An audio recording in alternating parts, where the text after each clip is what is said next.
You bring back the cases. I'm fascinated by the Worcester case. We will call the meeting to order for Wicomico County Council for February 3rd, 2026. Entertain a motion from council to adjourn from open work session to go into a closed work session pursuant to the general provisions, Article Section 3-305B8 to consult with staff, consultants, or other individuals about pending or potential litigation to protect the county's legal position. So moved. Second? Second. Discussion? All those in favor? Aye. Opposed? We are now adjourned to go into closed session. We will reconvene at 6 o'clock for the regular legislative session.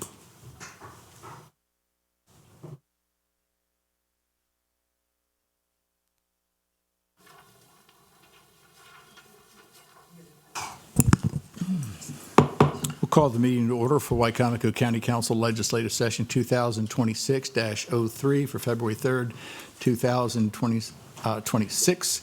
Those that would like to stand and join us in the Pledge of Allegiance, please do. I pledge allegiance to the flag of the United States of America and to the republic for which it stands, one nation, under God, indivisible, with liberty and justice for all. I'd like to note that Shani Shields is with us. She is on the Zoom meeting. Shani, you are there, is that correct? Yes, I am. Yes, I am. Great. Good You to hear me? We can hear you. Oh, yeah. Loud and Thank you very much. If you've noticed, of course, the council has refrained from our traditional invocation this evening. I think this is the third meeting we've had to do this.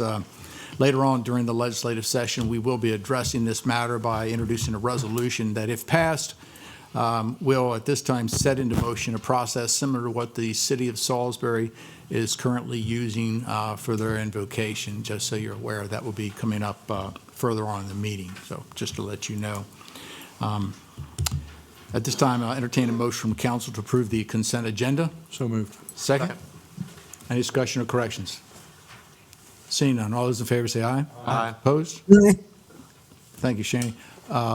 Motion is carried. Consent agenda passes. Good evening, Mrs. Hurley. How are you? Good evening, Mr. President, council members, ladies and gentlemen. The first item on the agenda this evening is a public hearing on resolution number 29-2026. This is to authorize the county executive to accept grant funds in the amount of $90,000 from the Maryland Department of Natural Resources through program Open Space to be applied to the East Wicomico Park fence replacement and landscaping project, and to amend the fiscal year 2026 capital budget to authorize and include the funding change.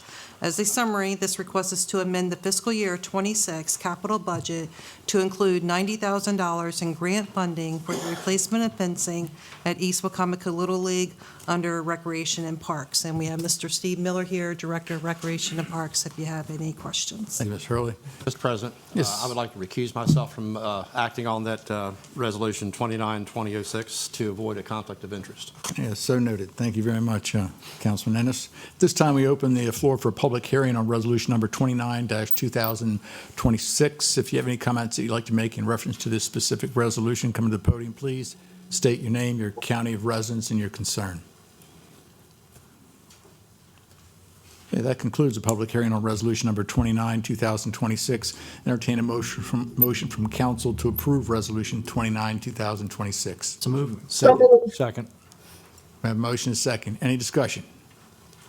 Seeing none. Seeing none. All those in favor say aye. Aye. Aye. Opposed? Motion is carried. Resolution 29-2026 passes unanimously. Okay, next is resolution number 35-2026. This is to temporarily change the hours of the operation of the Newland Park landfill and on-site convenience center. And before you is our state's attorney, Jamie Dykes. Thank you, Ms. Recording Hurley. stopped. If you can just give me a minute, I'm not sure why we lost connection.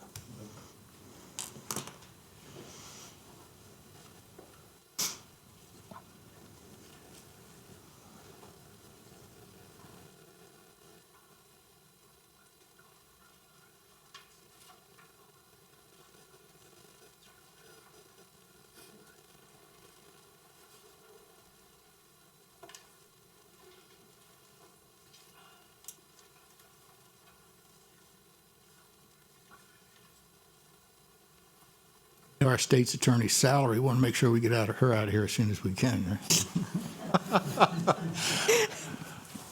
That's not appropriate. Thank you, Councilman. Thank You're you. welcome. I don't think we're recording. Right. You've recused yourself. No, we can't. Only for that one item. Back in the game now. Yeah, I'm back in.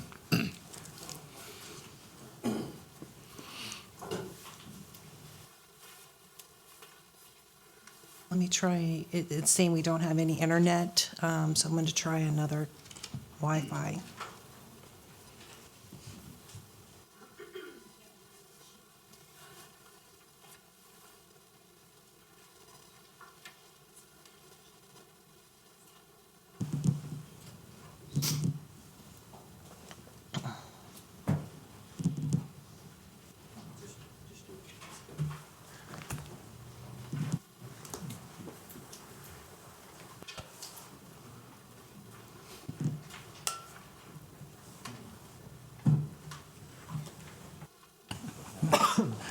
Not yet.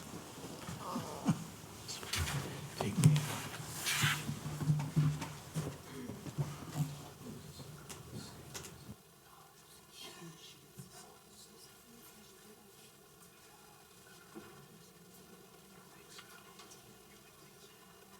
Hope I didn't break it.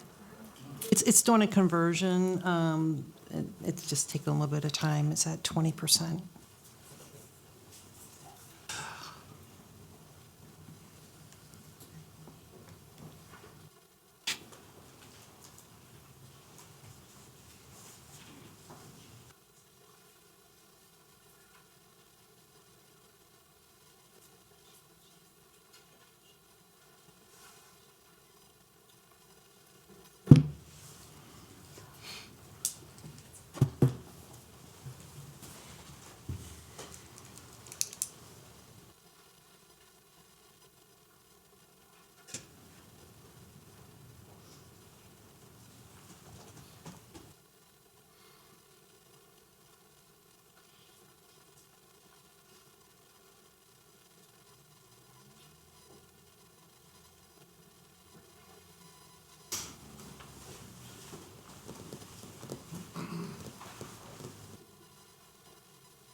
Like the hot seat.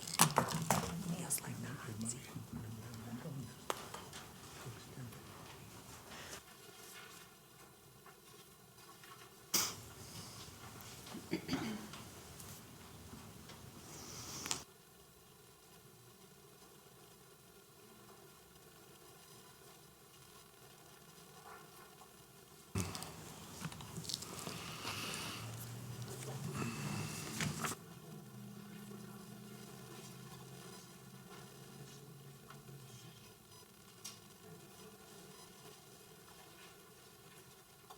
Where are you, Ms. Hurley?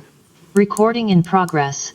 Wow. Good job. Answer that question. Nice timing. Okay. Timing is everything. She's very good. Did you read the summary, or are you guys good? No, go ahead and read it. Okay, Thank you. so we're on number 2 on the agenda. This is to approve resolution number 35-2026, which is to temporarily change the hours of the operation of the Newland Park landfill and the on-site convenience center. Entertain a motion from council to approve resolution 35-2026. So moved. Second? Second. Discussion. Ms. Stikes? Thank you. Jamie Dyke, State's Attorney. The administration and the Public Works Department have been cooperative. I'd ask the council to also approve the resolution. There is an ongoing investigation. I want to make clear that that ongoing investigation does not involve, or the subject of that investigation, the subjects of that investigation are not county employees or county facilities. But we are asking, along with law enforcement agencies, Salisbury Police Department and the Maryland State Police, to close the landfill on Saturday, Sunday, and as I understand it, will, in order to sort of prep the site to get back into business on Tuesday, closure on Monday as well. We do not anticipate that closure would be extended based upon estimates by Mr. Corey, and appreciate all of his knowledge and what he has provided and how informative he's been thus far. This is no easy lift. No, it's not, and that the request is not made lightly. Yes, thank you. Thank you. Questions, Josh? I just want to acknowledge how above and beyond, how important this is, and you all are, and the whole team being very thoughtful about it, and that this is not a normal situation, and I really do appreciate all of the hard work that those folks are putting into it. So I'll just leave it at that. Does that close the brush area? Or is it the whole, it's everything? Okay, I think we did. so don't bring your brush on Saturday. As I understand it, Councilman Nguyen, it is the entire facility. So the original resolution as proposed specifically cited those 3 days. Mr. Benson has pointed out very carefully that it could possibly, worst-case scenario, it could go beyond that, so that the council would not have to meet again in an emergency session on a Monday or a Sunday. He does have some verbiage he'd like to have the council amend, the council present as an amendment to this resolution. Mr. Benson? In paragraph 1, it currently says the Newland Park landfill, including the on-site convenience center and brush disposal center, shall be temporarily closed on Saturday, February 7th, Sunday, February 8th, and Monday, February 9th, suggesting that you add the words "or until the investigative request from the Office of State's Attorney has been completed." In addition, the temporary closure shall apply to the landfill to include the brush disposal center, and add the words "and any affected convenience center." And then add, in order to minimize any impacts of the closure, the Department of Public Works is authorized to adjust normal operating hours of the landfill and any convenience centers to include early openings and late closings if deemed necessary. The expectation is it'll be reopened on Tuesday morning, but if something unusual happens, this would eliminate the need to have an additional emergency resolution done. And secondarily, my understanding is that the landfill believes that the convenience centers will not be impacted to the point where they need to be closed. But if something unusual happens and convenience center staff space is affected, this would allow the Department of Public Works to close one or more convenience centers temporarily if that was needed. Thank you, Mr. Benson. Ms. Hurley, that's clarification enough for one of the council members to read that or to introduce that as an amendment? Yes, I think the motion in the past has been as Mr. Benson has stated. Excellent. I'd like to make a motion that we amend the resolution as Mr. Benson has stated. Motion to amend, second? Second. Motion second. Any further discussion? Seeing none. All in favor of Resolution 35-2026, excuse me, getting ahead of myself. Set the motion first. I need to, hang on a second. All those in favor of the amendment, say aye. Aye. Opposed? Aye. Thank you, Shani. Opposed? Amendment passes. Any other further discussion? All those in favor of Resolution 35-2026 as amended, say aye. Aye. Opposed? Thank you, Shani. Resolution 35, 2026 as amended passes unanimously. Got it. Thank you all. Thank you very much. I also want to thank the public's cooperation and understanding and where we are, and appreciate everyone's efforts. Best of luck. Thank you. Thank you. Thank you. Next for your consideration is Resolution Number 30-2026. This is amending the fiscal year 2026 Budget Position Control Document, Exhibit F, and the fiscal year 2026 operating budget for planning and zoning to increase a department assistant position. And we have Ms. Tracy Taylor here, Director of Planning, Zoning, and Community Development, if you have any questions. In a motion from council to approve Resolution 30, 2026. Second. Second. Any discussion or questions? Seeing none. All those in favor say aye. Aye. Opposed? Shane, you said aye? Aye. Thank you. Opposed?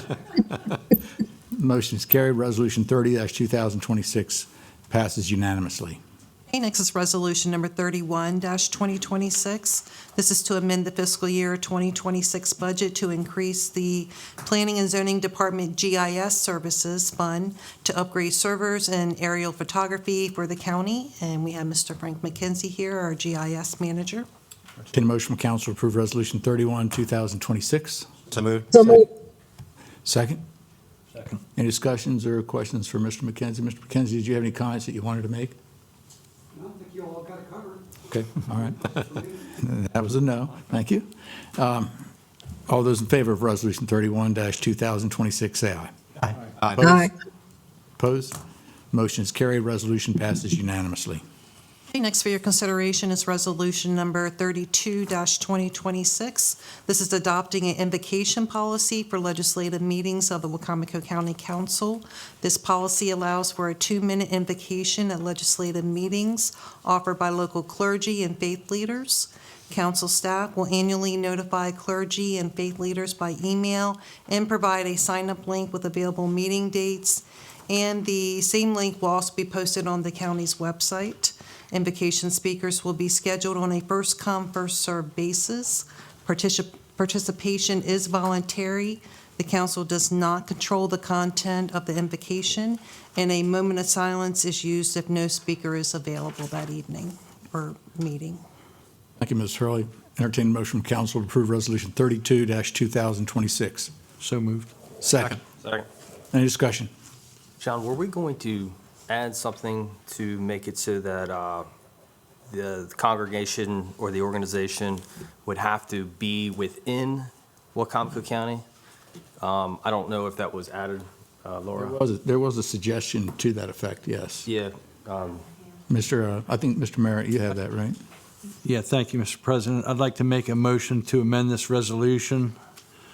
I wish to amend the section titled Eligibility of Invocation Speakers to add at the end of the first sentence that meet regularly within Wicomico County. That's a motion. Second? Second. All right, we have a motion, second. Any discussion?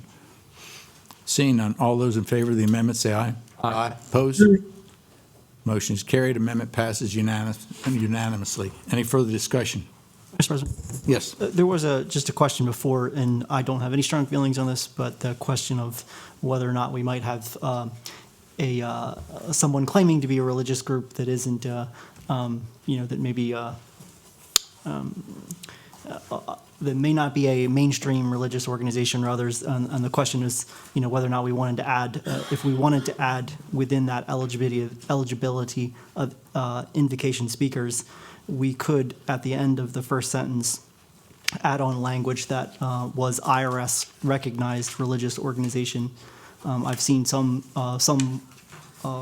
organizations or some other jurisdictions have done that, basically saying that this is an IRS-recognized nonprofit, as opposed to someone who has a club, a religious club, or something that may not have a full membership or anything. So I don't have strong feelings on that, but I did have someone ask to basically bring that forward if we would consider that. Aren't most of your clergy licensed? They hold a license. Would you have any opinion on that, Mr. Benson?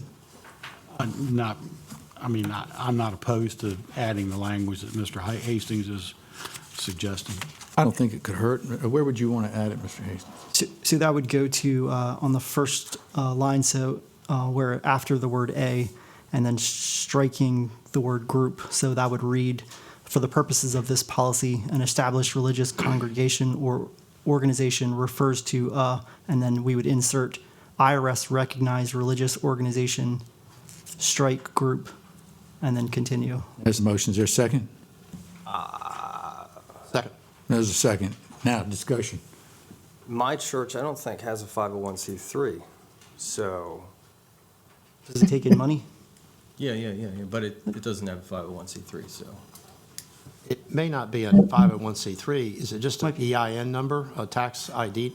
You're saying recognized by IRS, so that would be EIN. If it has a bank account, it probably. It doesn't have to be a Okay. 501c3, I think. But that- Okay. but- I mean, it's a good question, because, I Yeah. mean, you don't have to have a, But in that regard, the application process would have to have a space on there for the church or whomever to submit that information, if that's the direction we're going. yeah, I'm just concerned if that would affect the. It should be able to get an EIN number. That's, IRS gives that, so. As to the IRS, there's several classifications of nonprofits. There's C3, C6, C4. So it all depends on what your mission is. Would you think it may be more exact, Councilman Hastings, to word it so that instead of just saying an IRS, that you say that a recognized EIN number specifically?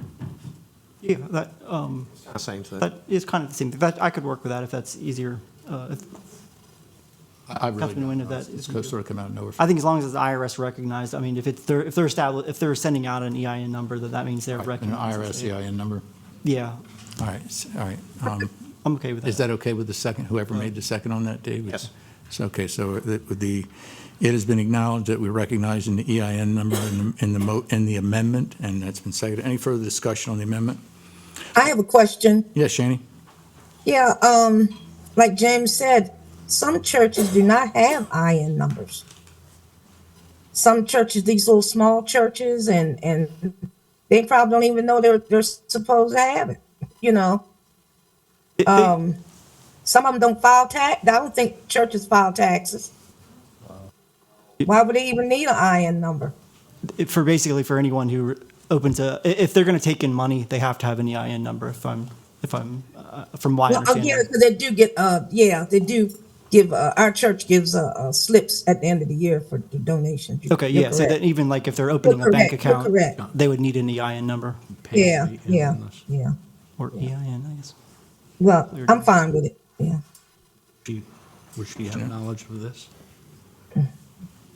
I don't know. Pam, would you have knowledge of this?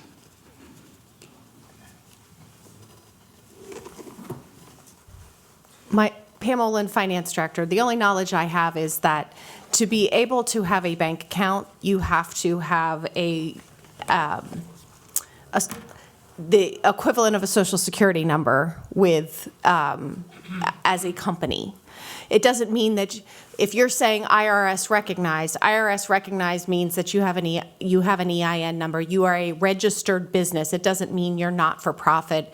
I mean, you could be a for-profit church.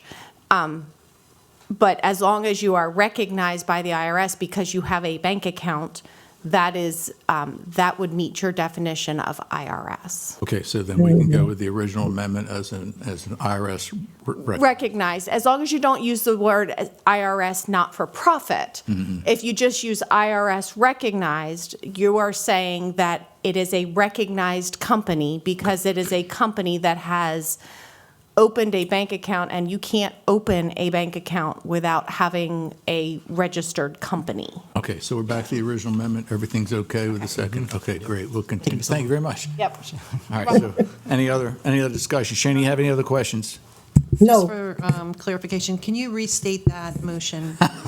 Yeah, I'll make them, the motion is to insert after after A, the word A, in line 1, second paragraph, IRS recognized religious organization, and then we'll strike the next word, group. Thank you. So how about if you have a licensed clergyman or woman, but they don't have a church affiliation? Are we going to be discriminating against them being able to get up and say, Maybe. I have a suspicion that there could be a lot of different nuances where there could be some people. I think we have to try to come at the most basic form we can for this piece of legislation, and maybe if those issues arise later, try to figure out some ways maybe to amend it at that point in time. I mean, you make a good point, Joe, but there could be a lot of, exceptions. Yeah, I kind of thought there was going to be, that we were going to go with a licensed clergy. You know, I think most of your clergymen or women are recognized by either the state or a church organization to have a license. So I thought we were going to kind of go. Well, in that direction. that would also fall right in line with the IRS recognized. Well, that's IRS. That doesn't have anything. How about if they don't have a church that they're? I could, by the end of today, by the time I go home, I could be an ordained minister and pick a church online, and I could be an ordained minister. I'm trying to keep it so that Be something to do. Yeah. Yeah. How about I'd call.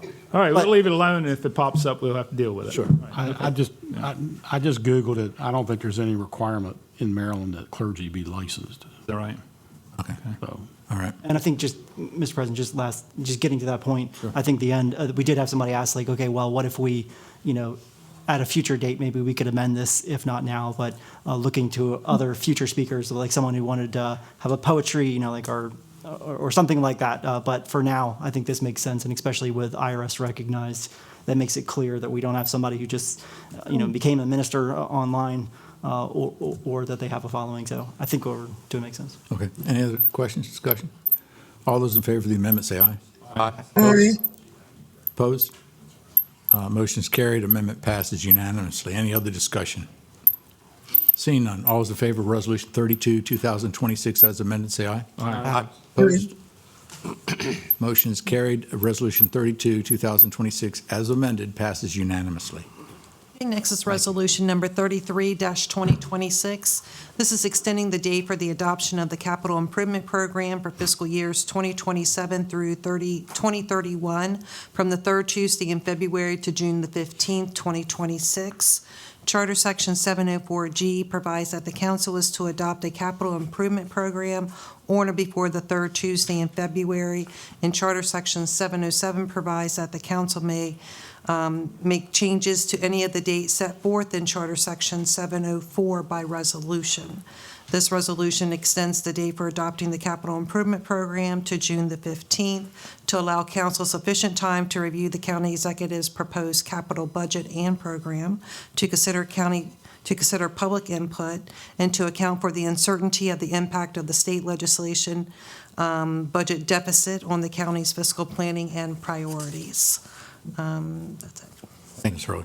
Entertain a motion from council to approve Resolution 33, 2026. So moved. Second. Second.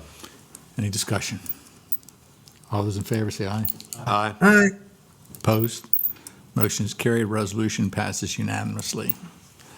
Okay, next is Resolution Number 34-2026. This is confirming the appointment of Adam N. Corey, LEHS, as Acting Director of Public Works. And before you is Mr. Bunky Luffman, our Director of Administration. Entertain a motion from council to approve Resolution 34, 2026. So moved. Second. Second. Discussion. Good evening. Hi, Bunky Luffman, Director of Administration. So the county executive on November 17th named Adam Corey as our acting Director of Public Works in Section 414B of the Charter. That's not to exceed 90 days. Today, if my math is right, is day 78. So this was the meeting when we thought we would bring him to see if we could get an extension and have him continue in his role as acting Director of Public Works, because he's done a great job. Thank you, Mr. Luffman. Any questions for Mr. Luffman? No? All right. Seeing none, all those in favor of Resolution Number 34, 2026, say aye. Aye. Opposed? Aye. Opposed?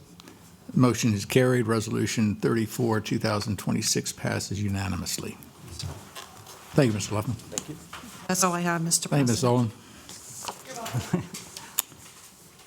Good evening, Mr. Benson. We're here for the introduction of Legislative Bill 2026-01. It's an act to amend Chapter 225 of the Wicomico County Code titled Zoning, Part 3, titled Basic Definitions and Interpretations. Article 6, titled Terms Defined, Section 225-25, titled Definitions of Basic Terms, and Part 6, titled Accessory and Principal Uses. Article 17, titled Accessory Uses, Section 225-59, titled Accessory Uses of Structures, and Part 6, titled Accessory and Principal Uses. Article 18, titled Principal Uses, Section 225-67, titled Table of Permitted Uses, Designations, and Part 7, titled Density and Dimensional Regulations. Article 19, Density and Dimensional Regulations, Section 225-68, titled Residential Density, and Part 8, titled Special Standards for Particular Uses. Article 20, titled Uses and Standards Enumerated, Section 225-86, titled Dwelling Hardship Housing, Section 225-87, titled Dwelling Manufactured Home Double Wide, Section 225-88, titled Dwelling Manufactured Home Single Wide, and Section 225-89, titled Dwelling Tenant House, to amend the zoning requirements for manufactured and modular housing. This bill is here for first reading, and the purpose of the bill is to bring the Wicomico County zoning code into compliance with a mandate adopted by the state of Maryland. Thank you, Mr. Benson. I entertain a motion from council to introduce legislative bill 2026-01. So moved. Second. Any discussion? Any questions? I think we've already gone through this on a work session. What's happening here really is that the state of Maryland is sending down a lot of mandates as far as how they are going to run the planning and zoning departments to the local jurisdictions, and this is just part of us having to put our house in order to cooperate, whether that be reluctantly or not. So any other discussion? All those in favor of legislative bill, the introduction of legislative bill 2026-01, say aye. Aye. Aye. Opposed? Legislative bill, the introduction of legislative bill 2026-01 passes unanimously. Thank you very much. Mr. President, we can have the public hearing on that bill on March the 3rd at 6 p.m. Okay, thank you very much. At this time, we open the floor for public comments. If you have any comments that you'd like to make, come to the podium, please. State your name, your county of residence, and your concerns.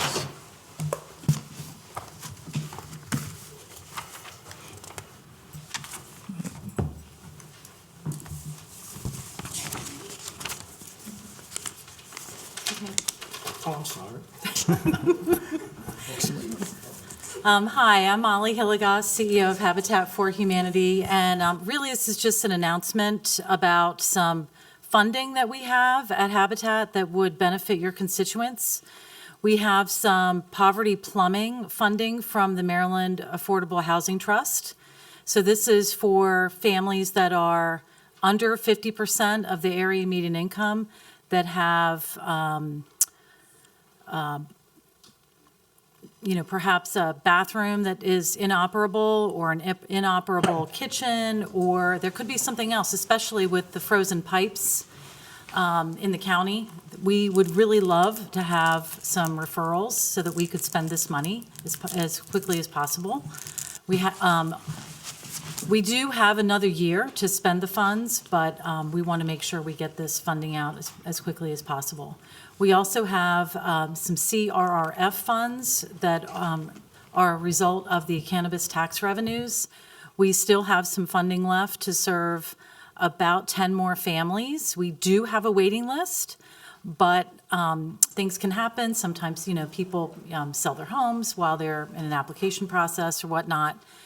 We want to get that funding also out to the public as fast as possible for critical home repairs. So, thank you very much. Thank you, Ms. Hilligoss. You're doing excellent work. Thank you. Really good.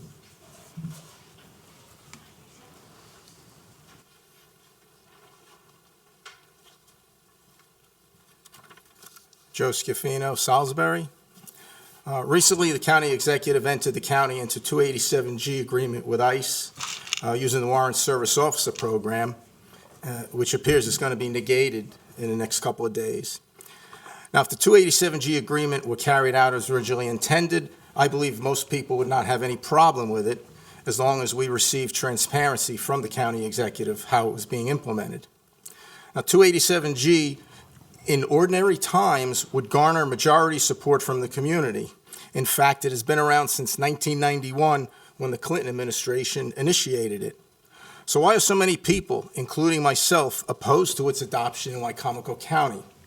2 words: Donald Trump. The violent authoritarian tactics encouraged by the Trump administration with the use of masked, heavily armed thugs to snatch people from streets, homes, and workplaces has caused widespread shock across the nation. Not to mention the 2 most recent murders in Minnesota by ICE and Border Patrol agents. We don't want to see that happen in our county or our country. Does anyone else find it ironic that Trump has threatened to bomb Iran because it is killing protesters, while in our own country he incites his masked, heavily armed thugs to kill protesters, and then he defends the murderers? Despite previous administrations deporting more people than Trump has, does anyone recall seeing masked, heavily armed thugs on our streets? I don't. And those administrations performed their jobs with no more agents than Trump inherited. So why this huge push to triple ICE agents and radically expand the number of detention centers around the country? The only reason for this hiring blitz is to further the expansion of the American police state. I want to briefly address remarks by Sheriff Lewis at that press conference where he made an inflammatory and incorrect statement regarding ICE. He said, quote, "If we allow the transfer of individuals within our detention center in a secure environment, it prevents ICE agents, immigration officials, from going out into our community and kicking in doors which they have full authority to do. They have the lawful authority to do just that when they're looking for particular individuals," end quote. No, they do not. Just like the sheriff's own department, ICE must have a judicial warrant signed by a judge in order to enter a home, let alone kick in its doors. Last year, ICE circulated its own memo stating they could execute warrantless searches with its Form I-205, which is merely an administrative warrant, not signed by a judge. That's a big difference. Unfortunately, they've gotten away with their lawlessness. Now, despite the Supreme Court dismantling our Bill of Rights bit by bit, our homes have the highest Fourth Amendment protection against warrantless entry. Sheriff Lewis should know that. We expect better. Thank you. Mr. Schifino, sorry.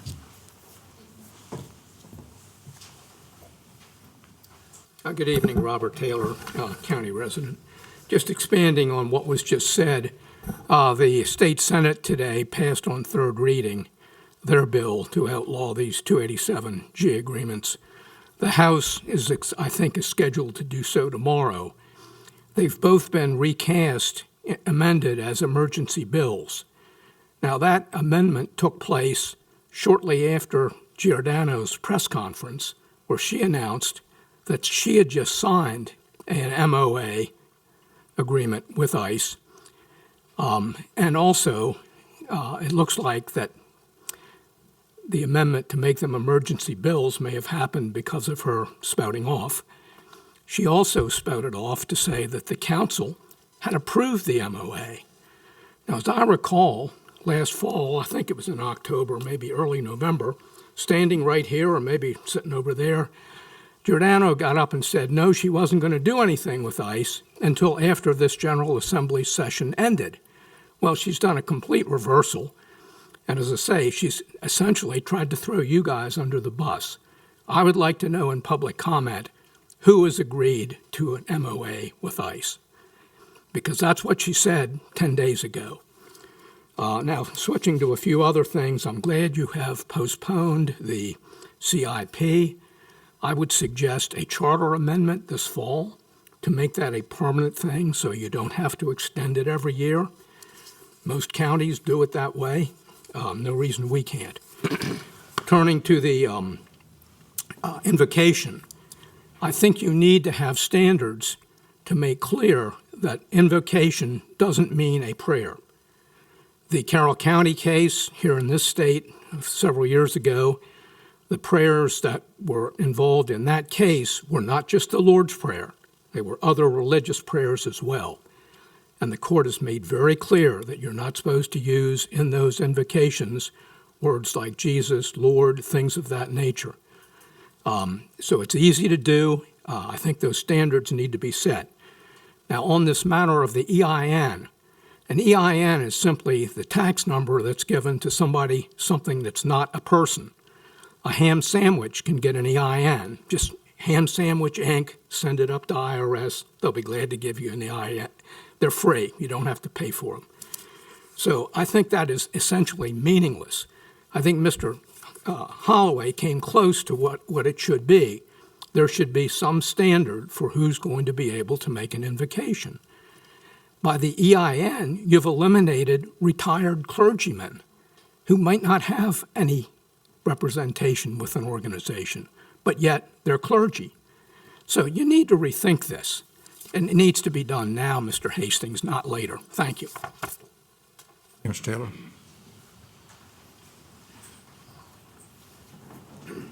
Bruce Robson, Wicomico County. I also wanted to speak about the 287G agreement. And what I see is unintended, hopefully unintended consequences. I understand fully this body had no input, and I appreciate this public forum. Thank you. The specifics of the agreement itself make sense. It's simple, limited, and may well lead to improved public safety. But good decisions are not made in a vacuum. Proposals are not adopted because they sound good. What are the circumstances? What are the surrounding circumstances? Is there money enough for the proposal? Unintended circumstances, likelihood of success, in this case, the achievement of greater public safety. The circumstances in which the 287 agreement has been executed now are appalling, frightening, terrifying.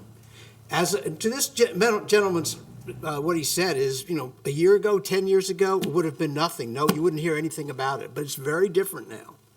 As of early January, there are over 40 documented cases of immigration officers using illegal chokeholds and carotid pressure, procedures that are banned by ICE and CBP's own policies.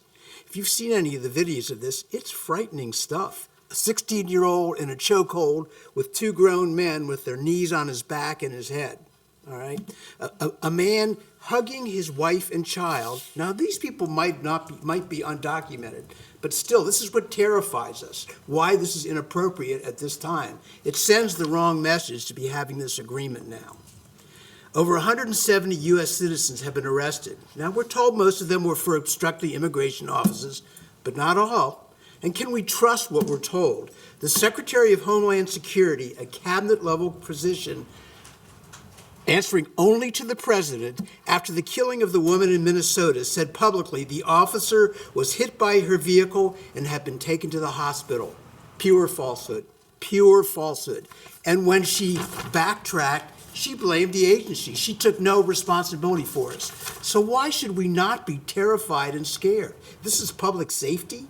What is this sending to us and into legal residents?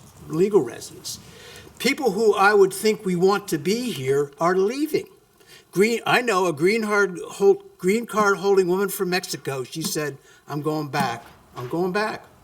Husband and wife, both of them 20-plus year legal residents, live here. Business owners with employees say, it has become clear to us we are not wanted here. All right? Owner of an Italian restaurant in Baltimore. Now, this one here to me is classic. This is how negative this can end up being for us. He has closed his restaurant and gone back to Italy. He was not targeted in anything. He said, quote, I get the picture. And a local elected official ascribed this consequence to the president's self-deport policy and supports how this policy is being executed. What? How is it good for productive, tax-paying, legal, business-owning citizens to be leaving? I'm sorry, one more second. I believe it undermines what has made the United States of America great for so long. Government for the people, law enforcement serving the people, trust in government. To me, the circumstances surrounding this agreement scream, don't touch it with a 10-foot pole. Thank you.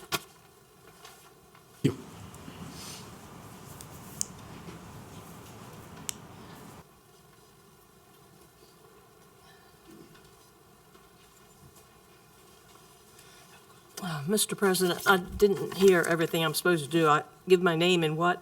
Just your county of residence. Your county of residence. If you live in Wicomico, that's... Oh, okay. I am a county resident, and my Thank you. name is Sandra Spedden, and I live on South Shoemaker Drive here in Salisbury, Thank you. just down from the old Ward Museum. Okay, I am here to protest the discontinuing the practice of reciting the Lord's Prayer at meetings. I have gone over this quite a bit. I even have called a couple members on the board to make sure I understood what was going on. One thing I'd like to get clear right now, this Freedom from Religion Foundation, which is headquartered in Wisconsin, whose purpose is to promote the constitutional principle of separation of church and state, it says, and to educate the public on matters relating to non-theism, is lying. They're lying through their teeth. The phrase separation of church and state is not in the Constitution, never has been. And some people just are not aware of that because they've been so brainwashed by the news media and people like the ACLU, which took it out of context, took that phrase out of context of a letter that Thomas Jefferson wrote in 1802 to the Danbury Baptist Church in Danbury, Connecticut. And in that letter, he assured the church that the government would not come in and tell them how to run their church. And in that letter, he used the phrase separation of church and state. And the ACLU came along, took that phrase, and started telling the American public that that was in the Constitution. They were lying. So they continued doing this, and good people have believed this. But I had to tell one gentleman that many people know in this county, I'm not going to mention his name, but I had to explain to him that it was not in the Constitution. If he thought it was, I'd get him a copy of the Constitution, the Bill of Rights, and the Declaration of Independence. And if he found the phrase in there, I'd make a check out to him for $10,000, which I didn't have at the time. So that phrase is misleading. And if anybody in this room thinks it's in the Constitution, I challenge them to read the Constitution, because I don't know how many of us haven't read it. I also wanted to say that when I was in school, in 1948 is when I started, Miss Anderson, our first grade teacher, started, and we had it all the way through the 12th grade. We started every morning with the Pledge of Allegiance, then we had the Lord's Prayer, then we had readings from the Scripture. I know this sounds amazing to some of you younger ones probably, like they read the Bible in school. And then we had the day's lunch menu. Those things went on then. And we have gotten so far away from that, we are losing our right to free speech in this country. And I read a letter today from a woman from China who's going to be running for office in another, I believe it's New Hampshire. She grew up in China and when she was under 10, and she finally escaped China. And she sees the same thing happening here, and she says it's not called socialism, it is called communism. There's Nikita Khrushchev, I believe, when he was in the up there in New York City, the United Nations, took his shoe off and pounded it on the table. And every time he said, "We will bury you from within." That is what the communists want to do, and that is what they're doing unless we stand up for our rights and protest. There are organizations that will help this council to fight this thing if they would like to, and that's all I have to say. Thank you, Ms. Spedden.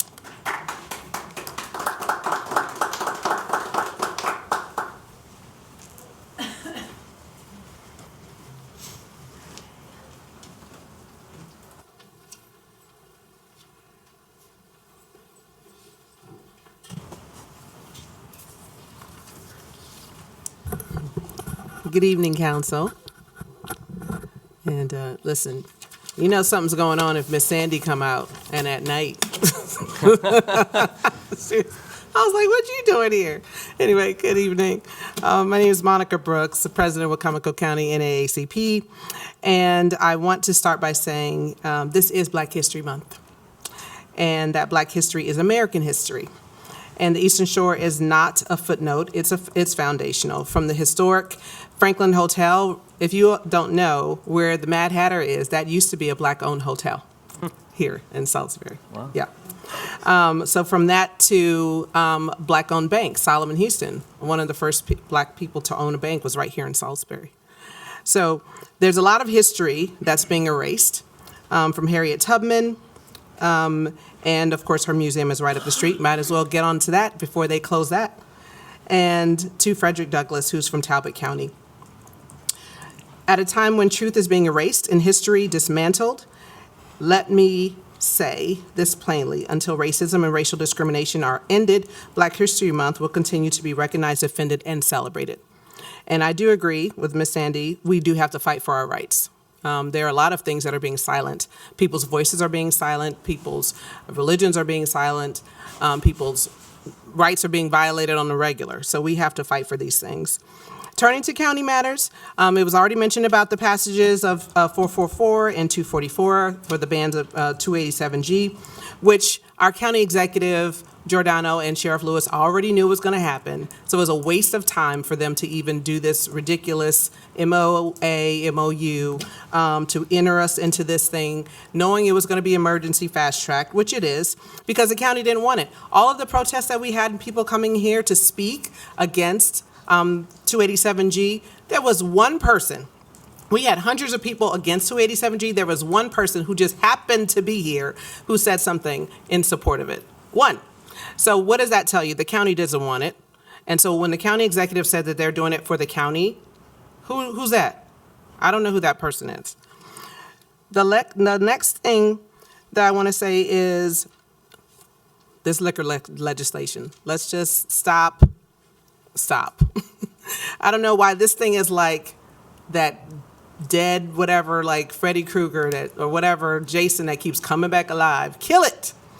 At the end of the day, we don't want concentration of these liquor stores and these liquor licenses and all of these spaces. Let's spread these things out, the ones that are existing, and so that we, protect our communities. And lastly, I want to say for housing and homelessness, the council already has the authority.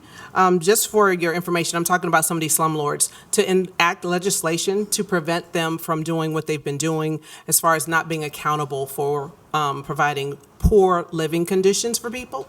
You all actually can put these people in jail. I don't know if you know that or not, but it's in the law that you're able to do that. So at the end of the day, I just want to send a message to county executive. Leadership is not pushing ahead when people have spoken.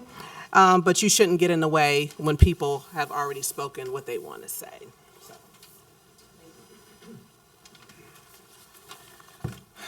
Evening, folks. Hope you're enjoying the heat wave. It was a balmy 44 degrees today, so good for us. My apologies for coming late. I broke off a ping pong game for this. So, as many of you know, the county executive announced with great fanfare on January 23rd that the County Department of Corrections would be entering an agreement with ICE regarding a 287G arrangement. This has been an issue talked about before ad nauseum by many of us in the community. We on Open Agenda have gone to great lengths to present all the available facts to the public. It seems at this point most people's minds are already made up regarding the facts and implications. And we certainly aren't going to solve a broken federal immigration system sitting here in Wicomico County.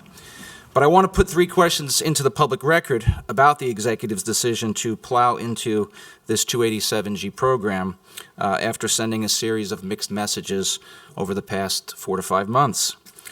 Okay, 1, if the actual agreement pertains to the county's Department of Corrections, because according to our charter, the Department of Corrections falls under the executive branch, that's a whole other issue. Why wasn't the head of the Department of Corrections present at the press conference to at least speak on the matter? This strikes me as very curious. Is it perhaps because one of the biggest risks of this 287G program, regardless of how you feel about the principle of it, is that it could very well put our corrections officers at greater risk because we're down about 30 full-time positions? Second, the executive went out of her way, and you can watch it at the press conference, during her comments to say that she specifically spoke to the council president in detail about this agreement days earlier and that she had the report/consensus of the council. I'm asking, and I hope I can get an answer tonight, was that not a complete and total fabrication on the executive's part? I'd like to know. Third, if you watched the January 27th meeting up in Annapolis during the Judiciary Committee hearing, you'll see that the county executive, the director of administration, Bunky Luffman, and the assistant director of administration, Steve Lakin, We're waiting around several hours for the executive to give her very brief testimony on 287G. That is what $400,000+ of our tax money looks like when it's sitting on a field trip in Annapolis. I don't understand why the entire executive team had to be there and sit for that long for one person to make a series of comments that other people made in Zoom. Seems like a mispriority of time and money. With all our budget challenges and the emerging crisis that we're facing here, it seems that there could have been resources and money better spent. Let's be clear.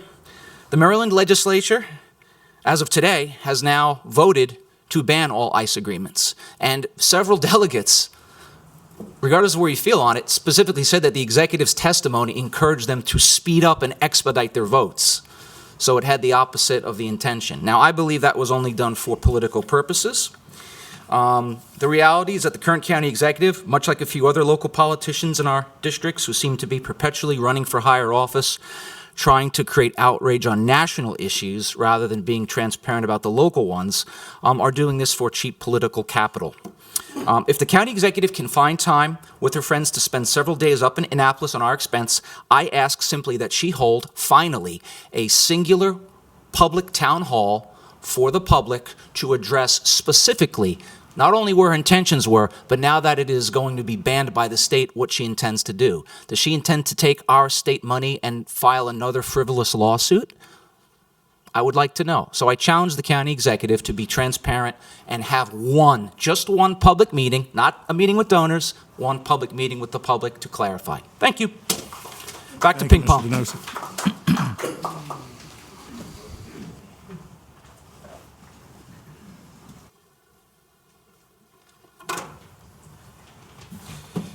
Good evening, Council President, Council people. Hats off to you all for the work that you all do. I'd like to read a word out of the Word, Romans 13:1. Everyone must submit himself to the governing authorities, for there is no authority except for that which God has established. The authorities that exist have been established by God. That's Romans 13:1. You council people, I believe, are preordained by the beginning of time to be in this place doing the job that you all are doing. And I'd just like to take a minute to pray for you guys, each and every one of you, and the one that's coming in by video.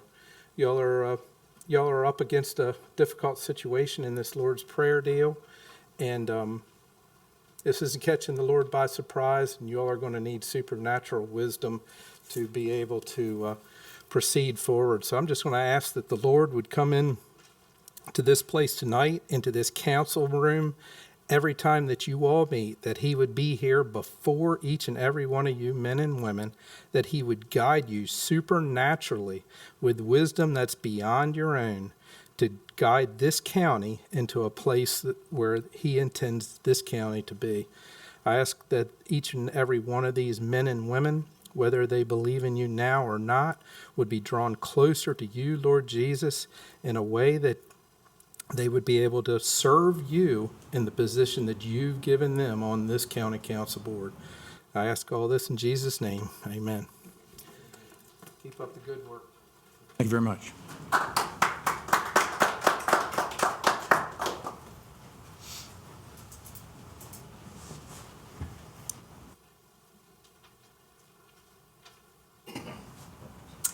Patricia Melvin, Wicomico County. I heard somebody talking about the press conference that was in January about announcing the 287G formalized agreement. But however, according to information that has been shared in this room, it's really a non-event. I believe Bob Taylor had told us that this activity happens already if somebody's brought into the jail. Standard procedures to check for warrants. I don't know, but I think that's the case. And even the ICE agent who spoke to us on the screen, Peter, said that whether we sign the agreement or not is no different. The same thing will go on. So my point is that, there was a big press conference. I couldn't tell how well attended it was, but it reminded me of an axiom that's attributed to Ronald Reagan. He said that if you're explaining, you're losing. And what he meant was that if you're clarifying, justifying, or getting bogged down in details, you have already lost the narrative. And that was a long press conference, like an hour and a half, and it was just a lot of explaining going on, because they are on the back feet on this issue. And also, there were some other sheriffs who came and spoke in normal, vocal tones, not 11, more in the 5-6 range. My question is, when are they going to stop bringing up the tragic death of Rachel Morin? I mean, this was years ago. They keep dragging up this poor woman's situation to further their own argument. It's very distasteful. And since we are a prayerful group, may I close with a passage from the Bible? Leviticus, I'm sure you all know this one. Leviticus 19:34. The stranger that dwells among you shall be to you as one born among you. For you were strangers in the land of Egypt. Thank you.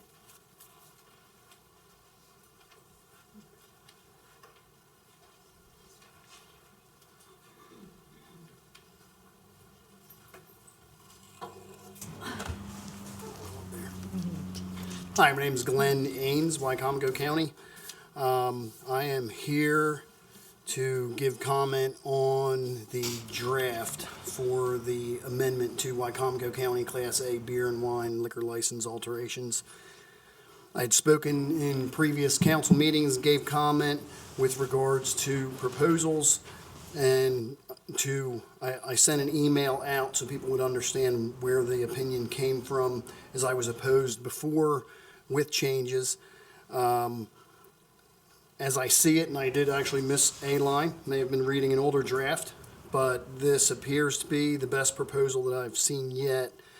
And I sent the notes that I could gather and keep it in short form from the Liquor Task Force that was, I believe it was 23 and 24.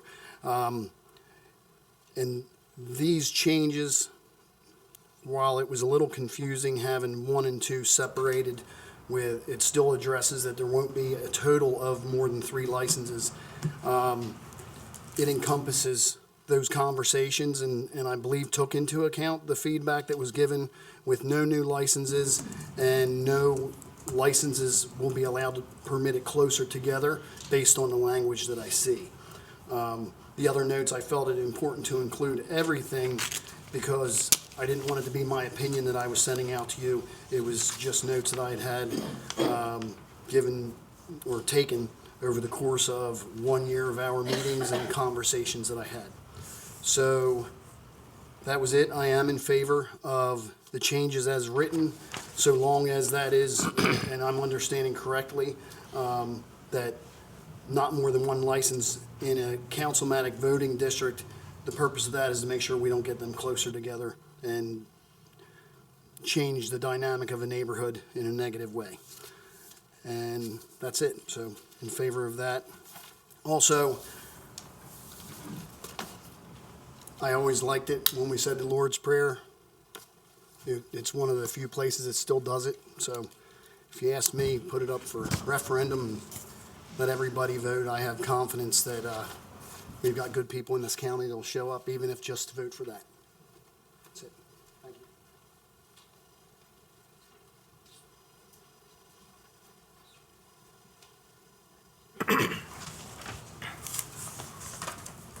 Good evening. My name is Bruce Albrish, Wicomico County.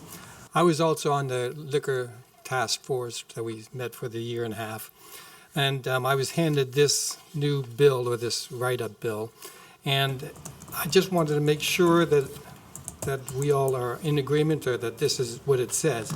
It says that there will be it says no more than a total of 3 licenses in the county.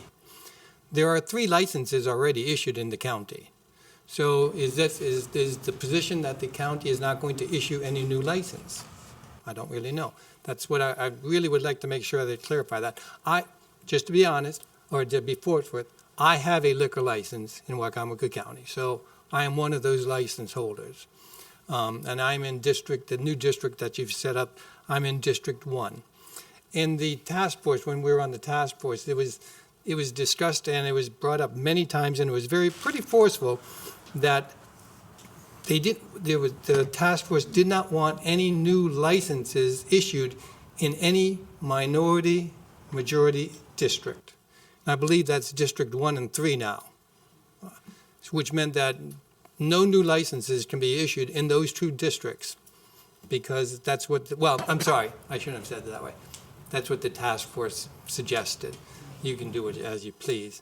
But I just want to make sure, if this language is correct, that there will be no new, there can only be 3 licenses in the county, and the dispensaries don't have licenses, so there's six outlets right now in Wicomico County, and that no more than 1 license in one area would be correct. And that we did discuss that there should be a distance between all licenses to make sure that there's no concentration.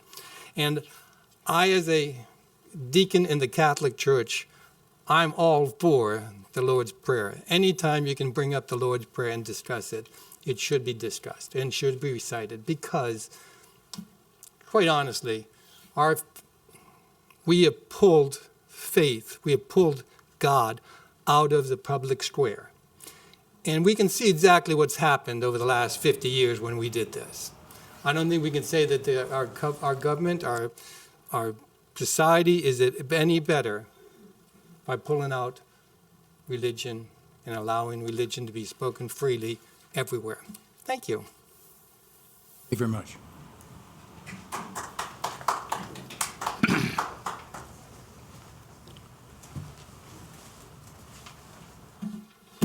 So, my name's Eric Geary. I'm actually a newly resident of Salisbury, originally out of Washington State. Just came up here kind of tonight to get my first listen into a county commissioner meeting, see what all the issues are going on, and do a little introduction, as well as talk about a few topics that came up tonight. Myself, prior county commissioner candidate, was a PCO, ran the Veteran Advisory Committee Board for my county when I was over there in Yakima County, Washington State. I'm a veteran, Army and Marines, weapons and mass instructions officer, and done several other roles to include business owner here in Salisbury, actually. So one thing I want to bring up as far as the separation of state and church, it was not in the Constitution. That is correct. It was actually written by Thomas Jefferson in an 1802 letter that described the description of the First Amendment, which in there he was describing the separation of church and state. So that is something to just kind of, if you want to research, that's good to know. The other thing is, I've also been a police officer, I've been a corrections officer, and I've been a deputy warden of a Washington State prison. In those situations, we did have immigration checks in the jails. It's not probably any different here. The only difference is whether or not the local law enforcement have the training to do those checks themselves, or if an ICE agency personnel is actually there to do it. We have no authority to prevent them from doing that because, it's the hierarchy of structure of laws. But whether we're wanting to provide resources for our local law enforcement to participate, that's one thing. But I do think it's a safer environment to be able to do that. I've experienced it. I've seen it. I've had a person that was incarcerated make a threat even while he was in the jail that if they would have came at him at home, he probably would have took out his whole family in the process. Things to think about. Also, reactive versus proactive. Being able to do it in the jail, you get other agencies involved, other family situations taken care of. Children can be dealt with in an appropriate manner instead of instantaneously on the street. So there are reasons. Now, last thing is, I'm actually married to an immigrant. My wife actually got her green card this year. We have no worries about ICE. We have no worries about anything of being taken off the street or anything with immigration coming after us. That's all I have to say. Thank you. Thank you.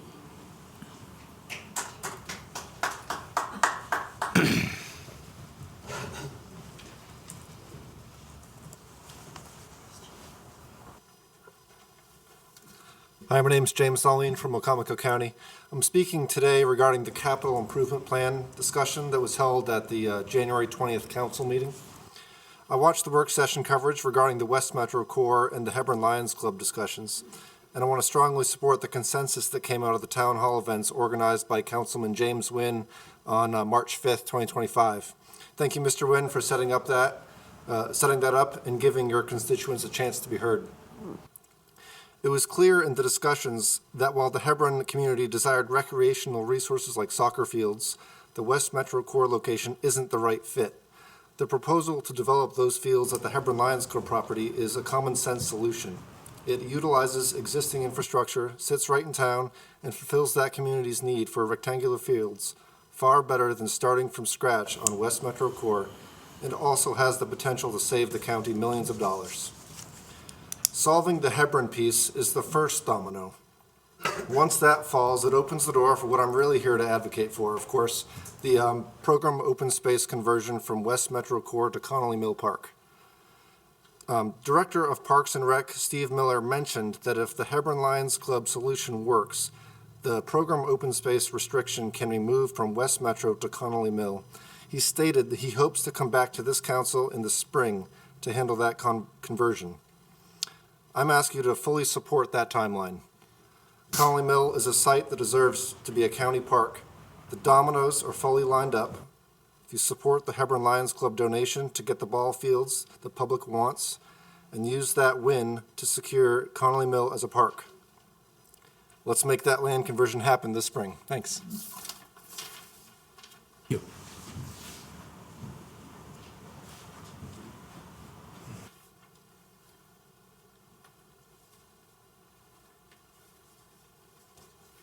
Jim Atkins, Wicomico County.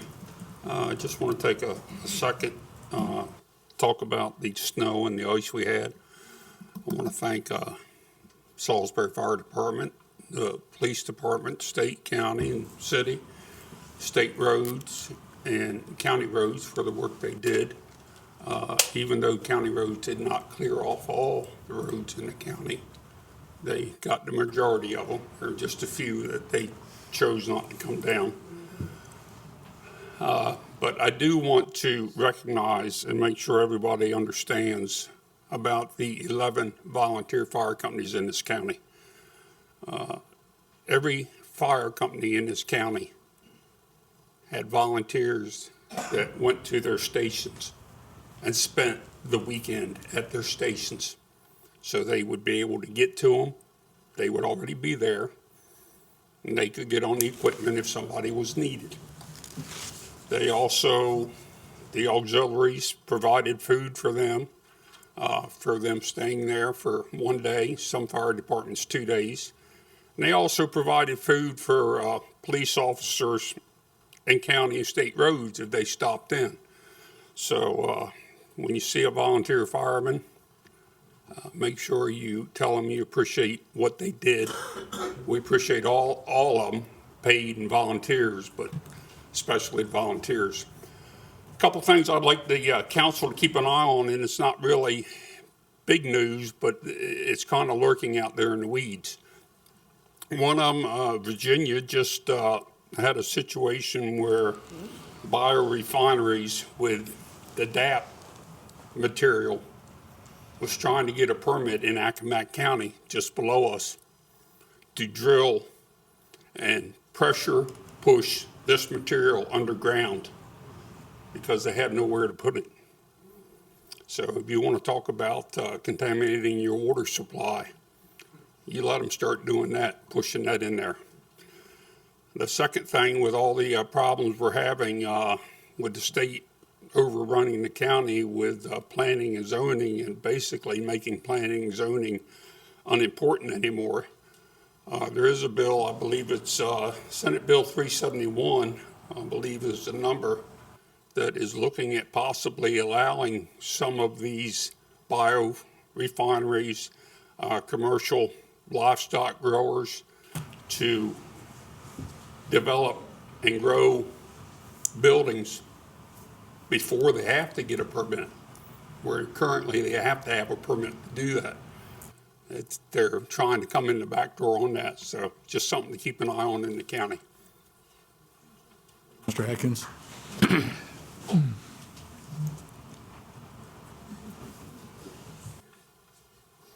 Hi, Mikkel Darlene, Wicomico County. I really wanted to agree with everything my husband said. We really have a great plan. Thank you, James Wynn. We were there, we saw there, if there needs to be further town halls, we need to have more meetings. We need to get on that, because when you have a common sense solution, it's really important that you follow through. So, thanks for that.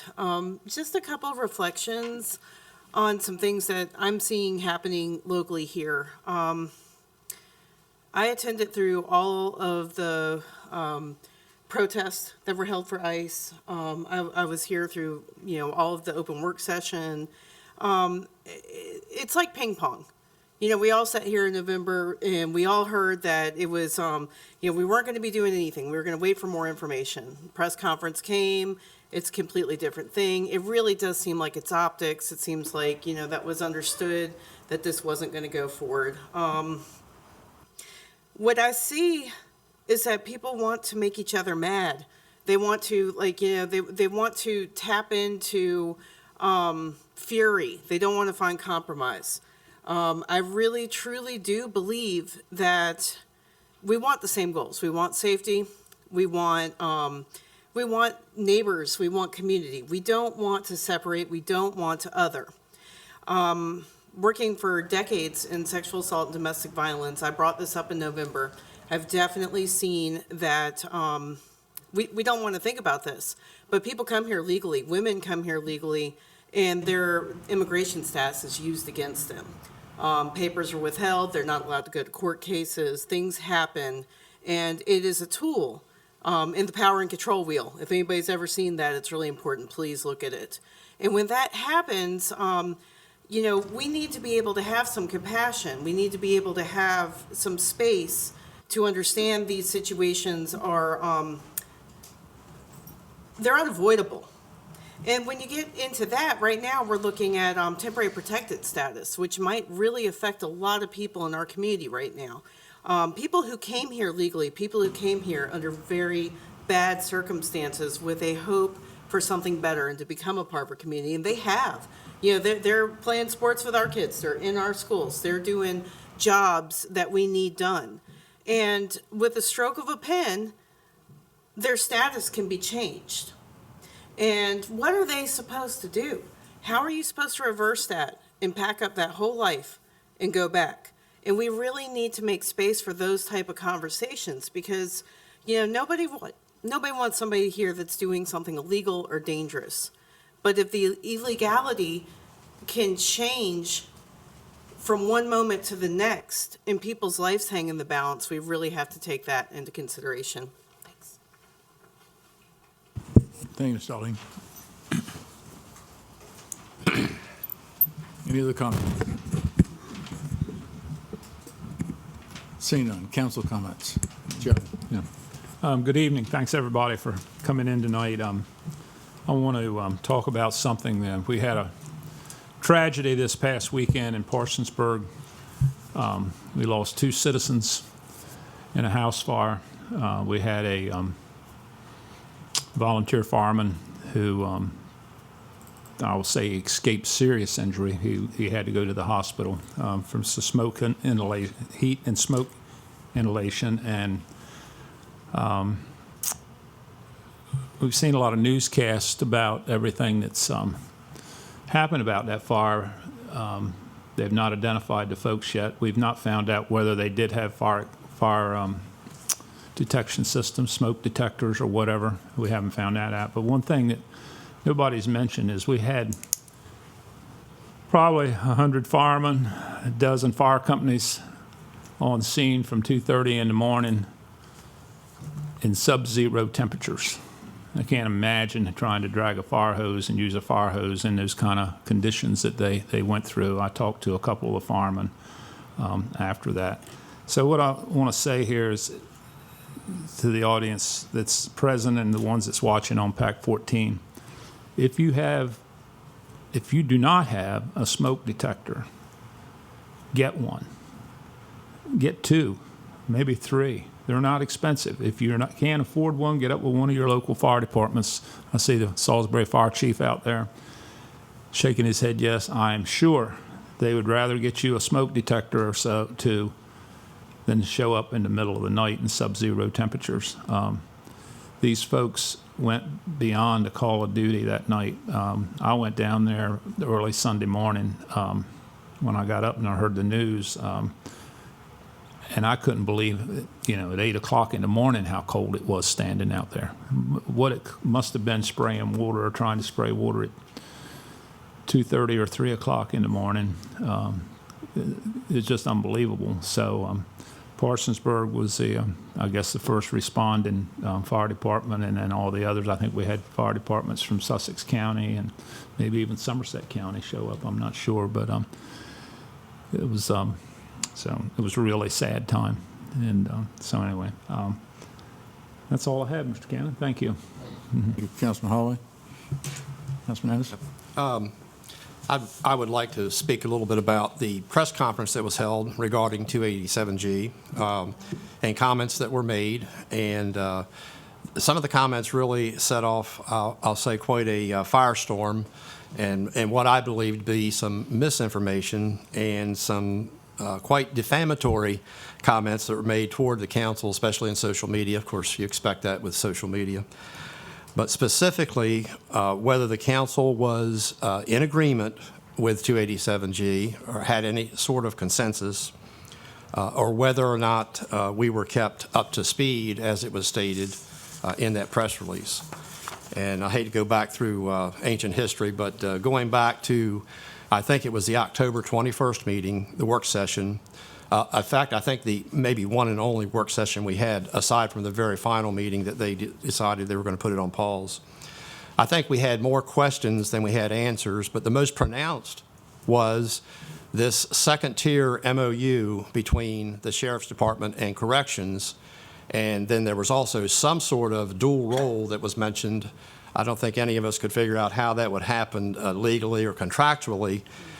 So that's kind of how we were left. And we had questions about the cost, which I think might have been answered properly, et cetera. So the way that work session concluded, as I recall, was President Cannon requested from the county legal counsel to provide a resolution at the next meeting, which never happened, because at the next meeting, November the 4th, I believe, as we all know, the sheriff and the executive put a pause on moving forward, pending Maryland legislation, as we've just mentioned, and also because, according to Criminal Procedure Article 5-104, prohibited law enforcement from participation. So there was no resolution ever before us to take action or have a consensus, and as far as I know, there was never any consensus. There certainly wasn't a consensus vote.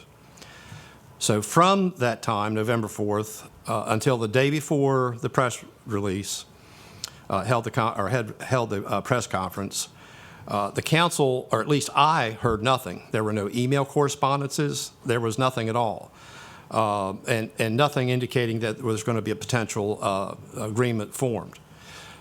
To be clear, the executive is completely within her right to enter that agreement, and in fact, our counsel, Mr. Benson, made that, advised that very early on in the process. So she's entirely within her right, and I have no problem. I actually think that 287G in this situation doesn't benefit us a lot, and I'm kind of neutral. I don't think it really has enough benefit because I believe that corrections has the ability to cooperate without it, but that's another story. But the statements that were made in that press release was that the council, and I'll paraphrase, was informed every step of the way, and that we had a consensus agreement to 287G, which I don't think is accurate at all. I know that 2 council members were approached by media and took exception to those comments, as I do.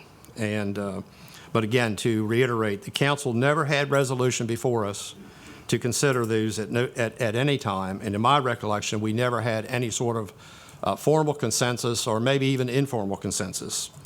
But the storm went on, and there was plenty of misinformation flying around, and again, some comments that, I wish everybody would take pause and take the heat down as far as social media in particular. And I appreciate your comments, Darlene, that you made. I think they're very appropriate to this situation. So that's all. Thank you.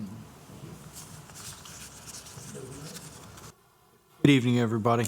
I want to echo Councilman Holloway's comments about the tragic fire in Parsonsburg.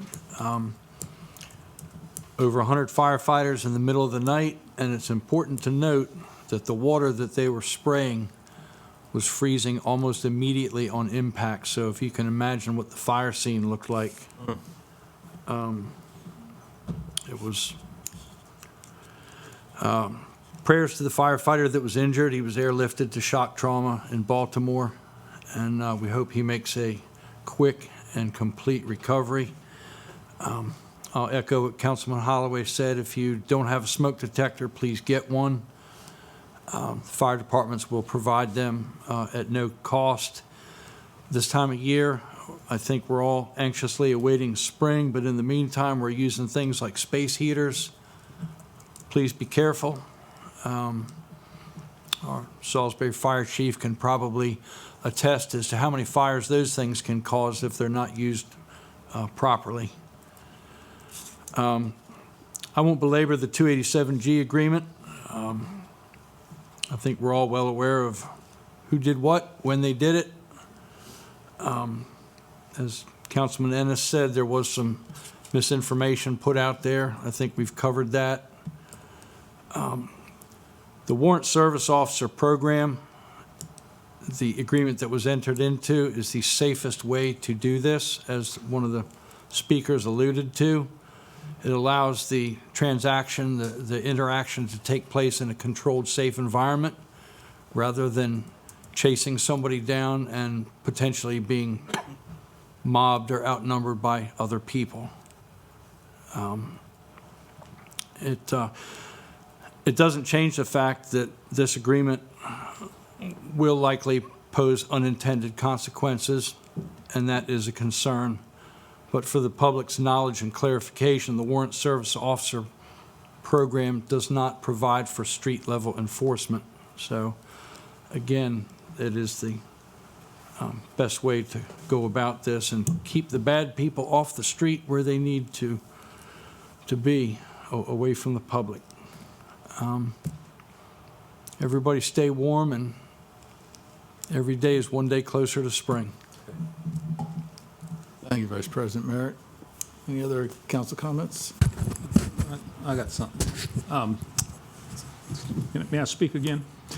We're not that hard here, Joe. Go ahead. A lot of folks here, after we have our council comments, get up and leave. And some of the folks that came in to talk about the Lord's Prayer tonight, I would like to say we're going to have a work session on the liquor bill, another work session on the liquor bill, which we've been meeting on liquor bills now for, about 4 years? I'd like to invite you to stay to listen to what's being said tonight, if you're in no hurry to go anywhere. Thank you. John? Yes, Shani? Thank you. I want to make a comment. You know me. First of all, today was the first day that I actually turned my TV off. I usually keep it on 24/7. But what bothered me is when the statistics said there's 3,800 children in these detention centers, 20 infants, and then the 5-year-old little boy. That disturbed me. And I think what is happening around this country is that all these scenes is putting stress on us. It's making us sad. It's making us depressed. To see this stuff happening to especially American people. You know, they don't care who they stop. But I think that what I did to help me mentally, I listened to music. And I found joy in music and listening to the old school music and the children that are playing instruments. And that made my day today. And also for the Lord's Prayer, that's a Christian prayer, but also there's Buddhist men that is walking across the country for peace. And I think if more people demonstrated wanting peace, we may get peace. And as far as this 287G stuff, I never supported it. I won't support it where it is now. And no, I didn't know anything about this stuff till they did the press conference. And so I think communication and transparency is all politicians say they want to be transparent and communicate, but the council don't get a lot of communication from the administration. And I try not to talk about the administration because we have so much to deal with in this county. As Monica said, we got homeless, we got housing issues, we need affordable jobs to help people pay their bills. There are so many issues that we have that we shouldn't be fighting among ourselves because we need to fight for our constituents who put us in this chair. And that's what I think that I try to do as much as I can. If someone calls me, I'm try to help them. But that's what we're supposed to do. We're supposed to work as a team for the betterment of our community. And lastly, I saw a joke when I was looking at Facebook. We're all immigrants. We're all immigrants. Some by choice and some was forced to come. The only natural born citizen is the Indians. And that's so true. You can't get away from it. Indians were here first, and they're going to be here last. And that's all I got to say. Thanks, Shani. I'm glad you interrupted.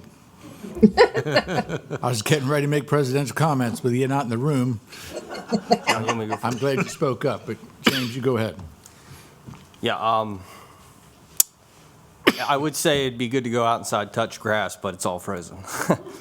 But as far as the invocation policy, I'm hoping that we can maybe work through that a little bit more.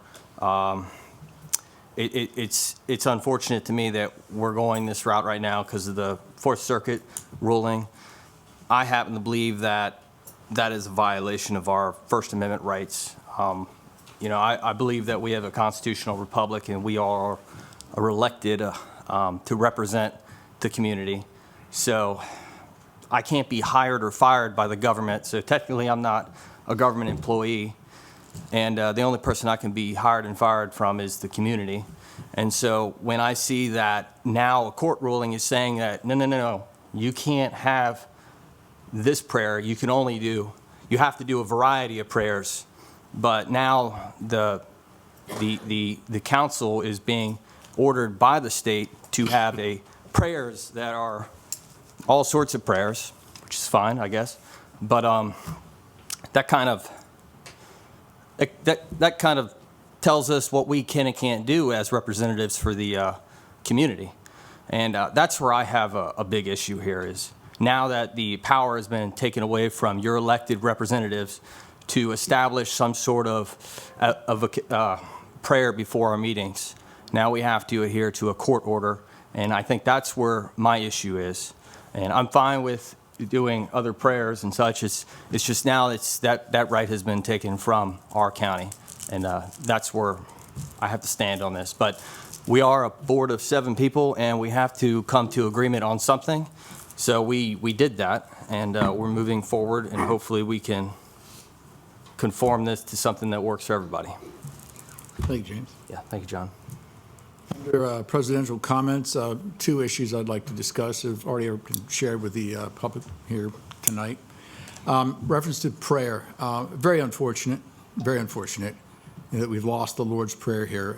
That was a very long-standing tradition. As I've said in prior meetings, I was glad that we were able to do that ever since I've been here since 2006 with Joe Holloway. Always felt as though that we were maybe trying to keep under the radar with it, you know, but it's a shame that it's gone that way. But I am glad to see that the council, you know, has salvaged this with this recent resolution that we've passed tonight. And that way, that will still allow us prayer from the clergy in our meetings, and I think that's still important.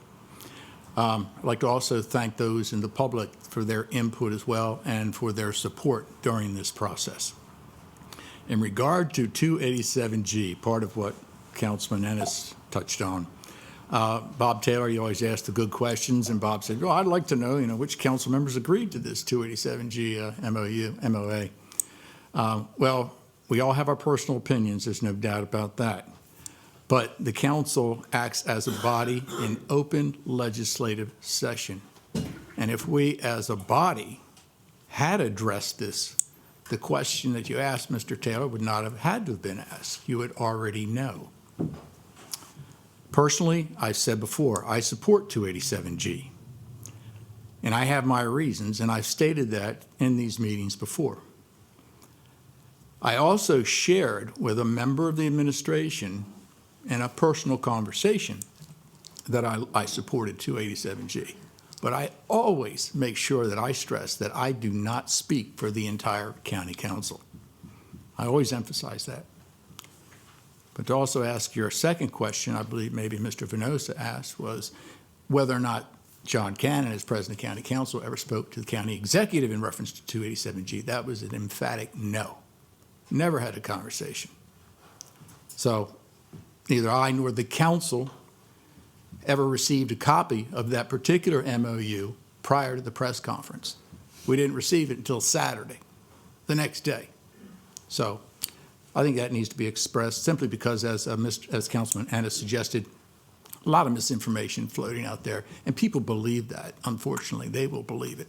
But that's you know, my position on it. That's how I stand. And I appreciate you taking the time to listen. I appreciate everybody coming out tonight and staying here so long, even though it's not 10 o'clock. It's only, my God, it's not even 8. That is a miracle in itself. So I'd like to entertain a motion to adjourn from the legislative session so that we can go into open work session. Second. All those in favor? Aye. Aye. Shanny? Opposed? Meeting's adjourned.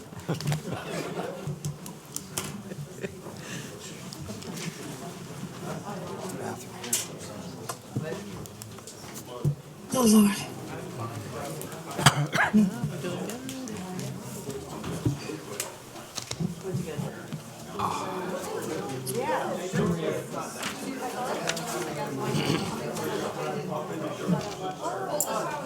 We're going to take a 5-minute recess.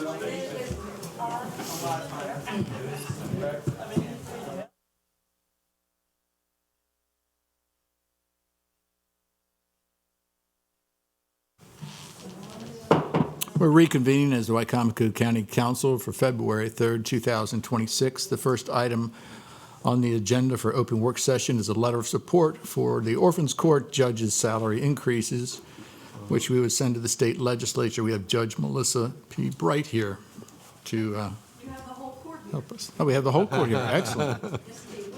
Fantastic. Do you want us up here? Yes, please. Glad to have everyone. Thank you. We're happy to be here. Thank you. For those of us that were indecisive, I guess maybe we're going to have to change our mind. Better change your mind now. How would you be indecisive? You're right. And I want to say something that has nothing to do with us for just a minute. Okay. I've lived in Allen my entire life. I've driven that road since I learned to drive, and maybe a smidgen before that. And I just want to say that after the snow that we did get, that was the best clearing job I have seen in my whole entire life. It's nice to hear. And we really want to thank the road crews. They for have that. 700 miles in Wicomico County. I don't know how they do it. I've never known how they did it, but whatever they did this time, It was magnificent. So, and I'm sorry that wasn't everybody's experience, but it was ours, so we appreciate it. Excuse me. Thank you, Melissa. If you could please introduce yourselves from my left to right for the record. I'm Jim Jester, Judge of the Orphans Court. Melissa Bright, Chief Judge of the Orphans Court. John Sharp, Associate Judge. Glad to have you all here. Melissa, we'll give you the floor. How's that? Well, thank you very much. Thank you all for having us. We appreciate it. We sent you a letter, which got us this audience with you. We sent this morning a report and some statistics that you probably have by now. I think Laura was. And so I don't want to take up your time by rehashing all of it, but the reason we're asking for what is actually a substantial raise is because the job has changed incredibly, even in the last 4 years. I have been here since the end of 1994. When I came on the court, we might spend 3 to 4 hours most Tuesdays doing the work that was there for us to do. Now, the three of us come in, and for the last a little over 2 years, we have been staying every Tuesday until after the courthouse is closed and locked, sometimes as late as 6 or 7 o'clock, and once it was after 8 to get the work done.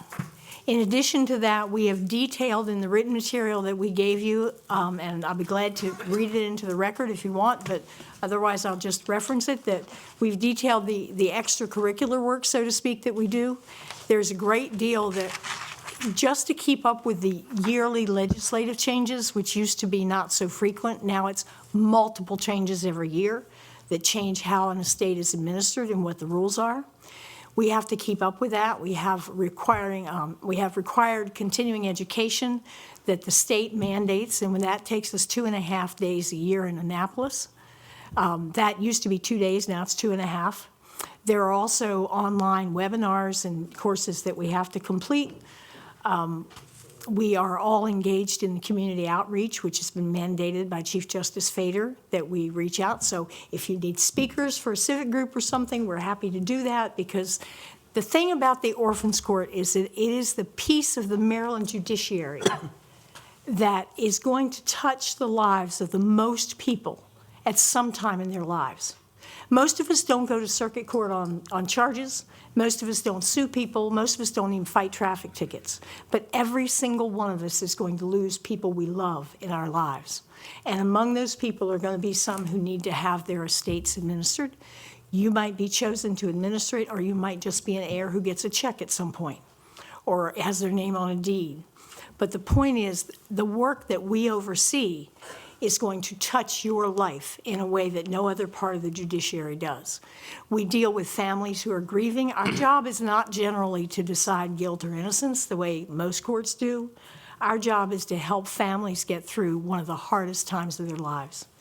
We are held to the same standards as any other piece of the judiciary. We have to follow judicial ethics in our private lives as well as in our public lives. We are in all respects, even though we are lay people, we are held to the same standards as any other judge in the state of Maryland. And the time that we are putting in between courses and conferences and meetings and legal research that we have to do and just trying to keep up with what the legislature's doing, it's just become essentially a full-time job. And frankly, we feel like our work deserves to be compensated for it. We counted up an average figure of hourly time that we put in per year, and it is on the low side of where we really think it is, and it works out to just a shade over $20 an hour, which used to be good money, but for what we do and the time and effort and education that we put into it, we don't feel like what we're requesting is outrageous. Okay, yes. Do we have questions? We'd love to. Any We love to questions? answer I questions. have a question. You say the last raise was 4 years ago? Yes, and we don't usually come back that quickly, but things changed that quickly. They had been evolving as things do slowly but steadily, let's just say I've been here for 32 years. This is my 32nd year. So the job is very, very different than it was when I started. This is Judge Jester's first full term that he's completing now. Judge Sharp was appointed to fill out Grover Cantwell's term when he passed. So they have not seen as much of the history as I have, but the rate, the acceleration in the change. And I want to also mention, too, that we are fighting for our existence. We believe that we have value to the citizens of our county and to the state of Maryland, because when you have an estate and you have to get things done because you've got a family farm to run, or you've got a family business to run, or the spouse that's left behind needs to get things moving so they can pay the electric bill, you can't wait to get into the circuit court, which is what some would have us do. They would put what we do into the circuit court docket. And that has a waiting period of months, sometimes longer, because by law, they have to give priority to criminal cases. What was the raise before 4 years ago? How long was it before that? 8 years. 8 years. And it was 8 years before that. I think my concern would be who's going to fill your shoes when you decide to pass the torch, and would they be properly compensated? So. And that is an excellent point, because if you want quality candidates to file for election, nobody in the state of Maryland, with the exception of 1 or 2 of the metropolitan counties, would ever do this for the money, because the money doesn't, what they make would not cover some of what we do. Nobody gets in it for the money. But if you want quality people who will get in it for their heart, you have to make it worthwhile. So thank you for that. Any other questions? Yeah, I guess, Joe? looking at comparisons, you're what, about an 80, you want about an 80% increase in salary? I think that's what it is, going from $11,600 a year to $20,800 a year. That's what you're asking for. But I'm looking at comparisons, and then when we go to populations, Charles County's got 178,000, and we got 107. They're at 13,500. And this is information that I guess a lot of people aren't seeing. St. Mary's has 118,000 people. They're getting paid 11,000. Calvert's got 95,000, which is post hours. They're getting 8,900. Cecil County's got 107,000 people. They're getting 8,700. Washington County's got 159,000 people, and they're getting 7,800. Why? I'm looking, there's, if you're comparing Wicomico County, I mean, to go to $20,000 from 11,000, that's a pretty big jump. I think I would feel better if we went, did like a 15 or 20% increase or something like that. I can understand why you would feel that way, looking at the numbers. Yeah. But the problem is the numbers don't tell the story. The numbers don't tell about the changes in the cases. They don't tell about the type of case we're dealing with. They don't tell you about the families that come before us, and sometimes they arrive in tears and sometimes they leave in better tears, and that's a win for us if they do. But it doesn't tell you about the heartache and the problems that they're experiencing. The other counties have the same issues. They do. Yeah. But in addition to that, I think Wicomico County has a more metropolitan feel to it than most of the other small counties. I don't know if that changes things or not. I know we see a great number of pro se people who come in without an attorney. Nobody is born knowing how to do probate. And I think there's an attorney in the room here, 2 of them at least, who would back us on that, because they do know how to do probate. Nobody's born knowing how to do it. People come into our court in droves without legal counsel, and it takes 2 or 3 times as long to have a hearing because you have to explain things as you go. We want them to be fully informed. It just changes the nature of the work. And part of the reason that you're seeing such low salaries there, and particularly I was stunned at Talbot County, absolutely stunned, because I know what they've been dealing with. And one of their orphans court judges was instrumental in getting a company called Probate Advance outlawed in Maryland, because these were predators who were preying on people who were about to get, they thought, inheritances, and they would get them on contracts where the people got practically nothing. He and I both are part of the MAJOC, the Maryland Association of Judges of the Orphans Court. We're both on the Conference of Orphans Court Judges. He worked hard to bring that out and to make it known, and it went. We talked to our Attorney General, and it went from there to Consumer Affairs and got outlawed. What you're seeing there is that some of us from some of these counties are working at state level too, and we don't get paid for that. And it may not seem fair to ask you all to subsidize that, but we are representing Wicomico County at the state and also at a national level. Judge Sharp to my left is the representative from Maryland to the National College of Probate Judges. He's not the only Maryland judge who attends by any means, but he's the official state representative. This court has stepped up. I have done 7 years as president of the Maryland Association of the Judges of the Orphans Court. The Conference of Orphans Court Judges, which was initiated in 2003 to bring us up to a level with district court and circuit court where they have their conferences. I've been appointed by the various chief judges and now justice that we have for all but 2 years of that time, from 2003 to the present. And I've been reappointed for 26 through 28. I'm not saying that to brag. I'm saying that what you have in Wicomico is people who are willing to be engaged, people who are willing to do the work, people who are studying in their free time to master the laws and the changes in the rule book, which is no piece of cake, and we are willing to do that. And because of that, Wicomico gets respected in the state circles and the national circles in which we operate.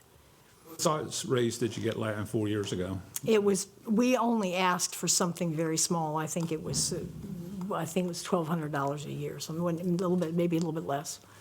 And I know this is a big bite. We all know that.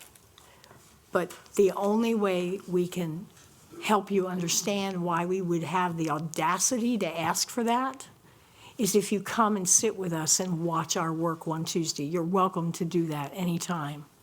And then take a look at what we do beyond the time we're in the courtroom. And as I said, hourly, this comes down to barely over $20 an hour. How many hours did you say you work a week? Well, if you can Tuesdays, we're generally in the courtroom about 9 hours. And then at least 3 nights a week, we may spend 2 to 3 hours at home answering emails that come from the various associations that are connected to the Orphans Court, or things that come from the administrative office of the courts that we have to attend to, that we have to comply with. And then we have to spend time, which varies depending on the cases that are coming in front of us, in researching case law. We're doing a whole lot of legal work that we don't have a JD to do. Well, based on the hours you're talking about, and I understand what you're saying, Joe, in comparison to the counties, it's a very good argument. But if you really look at the reality of it with the amount that they're asking for and the hours that they're spending, that still comes down to about $20 an hour. The increase comes down to about $20 an hour. If they spend about 20 hours a week, you look at what the total is and how it adds up. We're giving some of our employees 5% raises? Well, then again, it's a situation as to whether or not this is a situation that should have been addressed years ago. It was addressed 4 years ago. Maybe they, and I agree that, maybe they didn't ask for enough. I'm just trying to look at the basics, Joe. Yeah. How many of our employees, no matter how many of our employees, no matter what their raises may or may not have been, are still making $20 an hour? Not very many of them. And my question- The new rate comes out, they're spending 20 hours a week. The new rate does come out to about $20 an hour. I'm not going to agree to almost double the salary here. I'm sorry. I understand. It's a very big I would ask. entertain a salary increase, but not almost doubling it. It's a big ask. And we're not surprised that you'd feel that way, and we understand why you would feel that way. But let me ask you this, among the county employees, whose job has changed drastically so it's unrecognizable in the last 10 years? A lot of them, probably most of them. Maybe so. Josh, you had a comment? Who goes home from work and spends most of the rest of their free time working on the job? You all do. You all do. I understand that. Yeah. Josh? I understand that. Yeah, thank you all. Just, I guess, question of so this would be to go from 11,600 to 20,800. Why the 20,800, that specific request? Was this a calculation? It was a done calculation. based on, Well, we got a couple folks sitting behind you that would probably, or one in particular that would probably like to get a double in her salary. I'm sure sorry, there's not anybody in the world who Make wouldn't. sure Josh is finished. yeah, so just, what is this calculation based on, I guess? No, we can't, what was that, Judge Sharp? We did that quite some time ago. I think you addressed that. Well, I guess based on my experience in my previous 2 jobs, I was making about $50 an hour. I retired, and yes, I chose to throw my hat in the ring because I'm interested in public service, but I also feel like it should be worth my while in terms of compensation. So the $20,000 we're asking for works out to closer to $50 an hour, which is what I was used to. So that's what I advocated for. We calculated the time that we spent. We came up with 752 hours a year that was just in the courtroom and doing the necessary research and things like answering emails and complying with the AOC, the Administrative Office of the Courts, and that sort of thing. If you add in the time we spent, no, and that included the mandatory 15 hours of continuing education. But remember, that's in Annapolis. So that's a whole day every time. And then if we go to a conference which helps us expand our knowledge, you have to count those days. You don't have to count those days, but we added those into the mix. And we added in the meetings that we attend, which are on the state boards. And so we came up with something more like $788. Okay. And if you multiply that by $20, you get more than we asked for. And just for, so the numbers that you provided, if we go to 20,800, that would put us as the 5th highest paid in the state, behind Prince George's County with a population of almost 1 million people. And I will submit to you that we are doing the work that they are doing. Now, there's a reason why those counties, besides their population, there's a reason why those counties are paid more.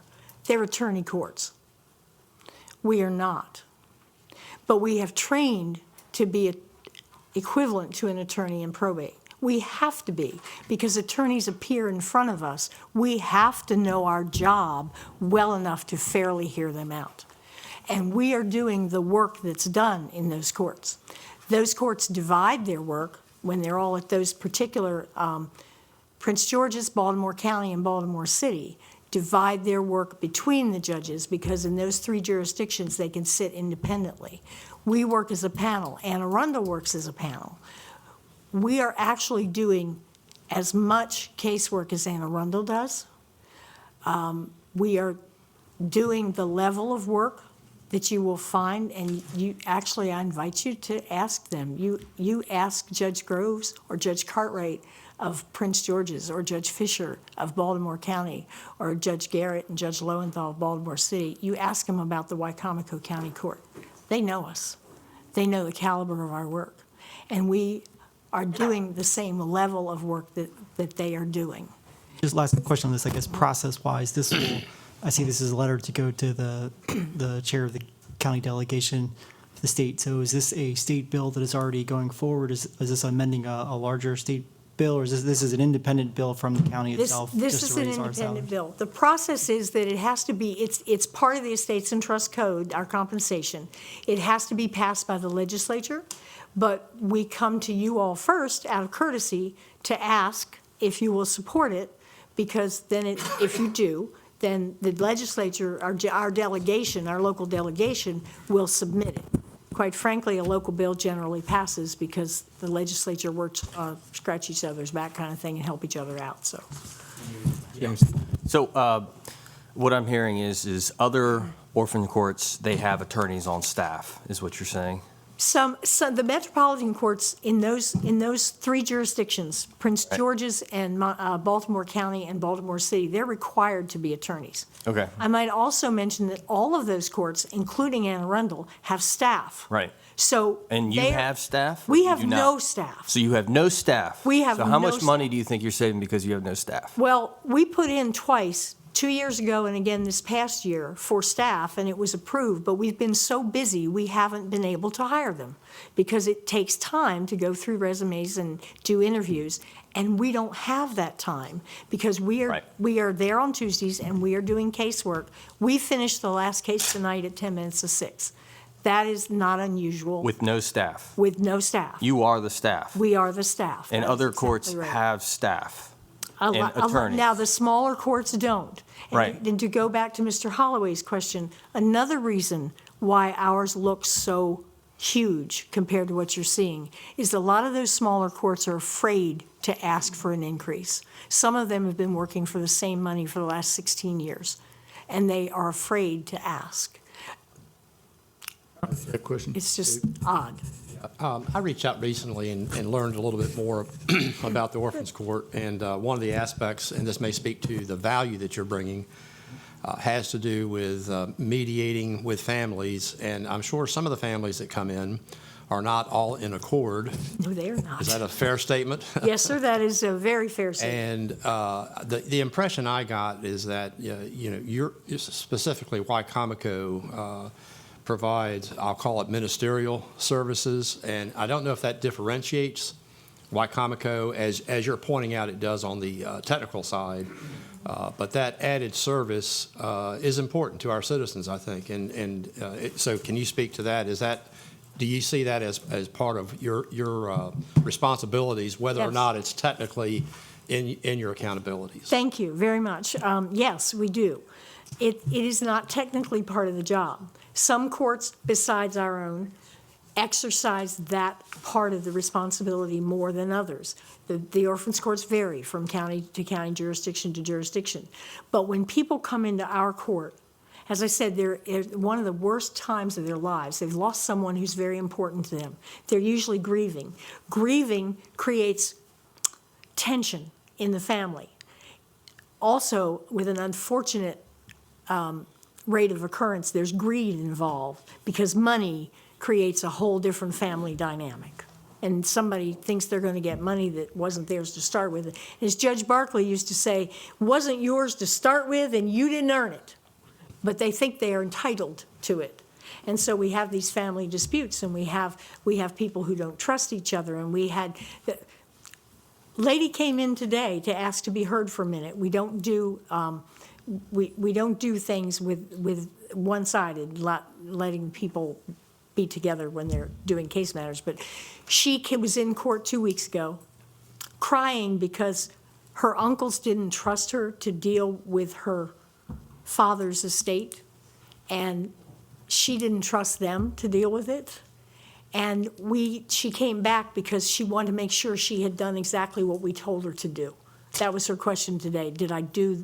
Can I do this? I did this, was that right? Can I do this next step? We could give her that advice because we'd already covered that in the court order.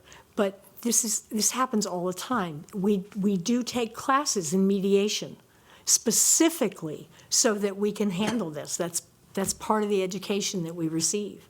And we have to help them get through this situation. And if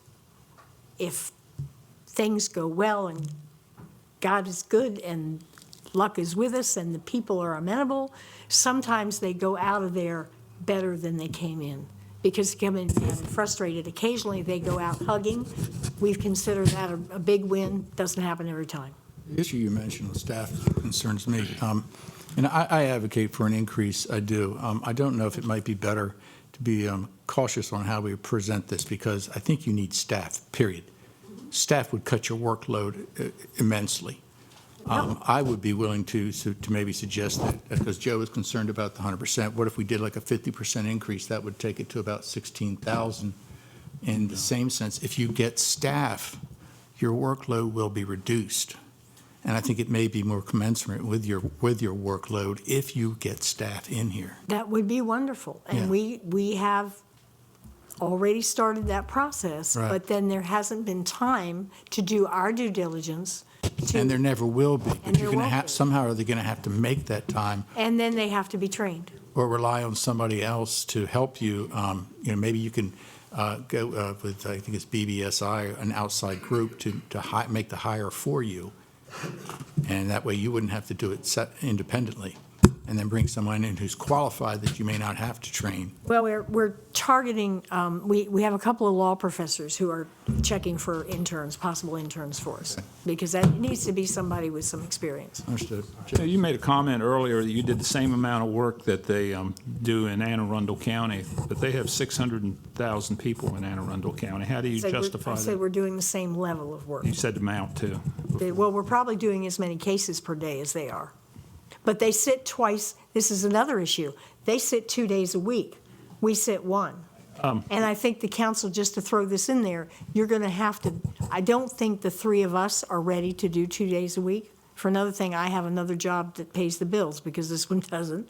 But you all are going to have to be prepared. I don't mean to cut you off, Mr. Morley, I'm sorry, but you all have to be prepared that maybe in a term later than this one with new people, you may have to go to 2 days because that's the volume we have. How much money was allotted to you for staff in your budget? The first time it was 13, I think this time it was 10 or 11. I have to go back and look because went that was down? more than a year ago. It went down? We reconfigured what we anticipated we could get them to do because we think that to get a qualified candidate, we are going to have part of it be remote. And so we got clearance from HR from that, and we reconfigured what we would need them to do. This would be part-time staff. I understand, yeah. Any other questions? Well, the letter states at this time to go to 20,800. So that's what the letter says. So we'll take a consensus as to whether or not we want to do this, or if there's anyone who wants to put something else on the table that they think might be an alter.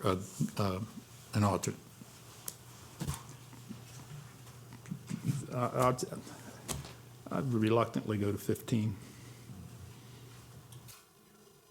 Other suggestions or questions on this? Well, I think I know we're splitting hairs now, Joe, but 16, and I was just thinking about, whether or not they have I guess it's inconsequential whether or not they have the support staff, but without that, I would probably be prone to go a little bit higher, but anyway, I'll just, because maybe we're horse trading, I'll say 16,000.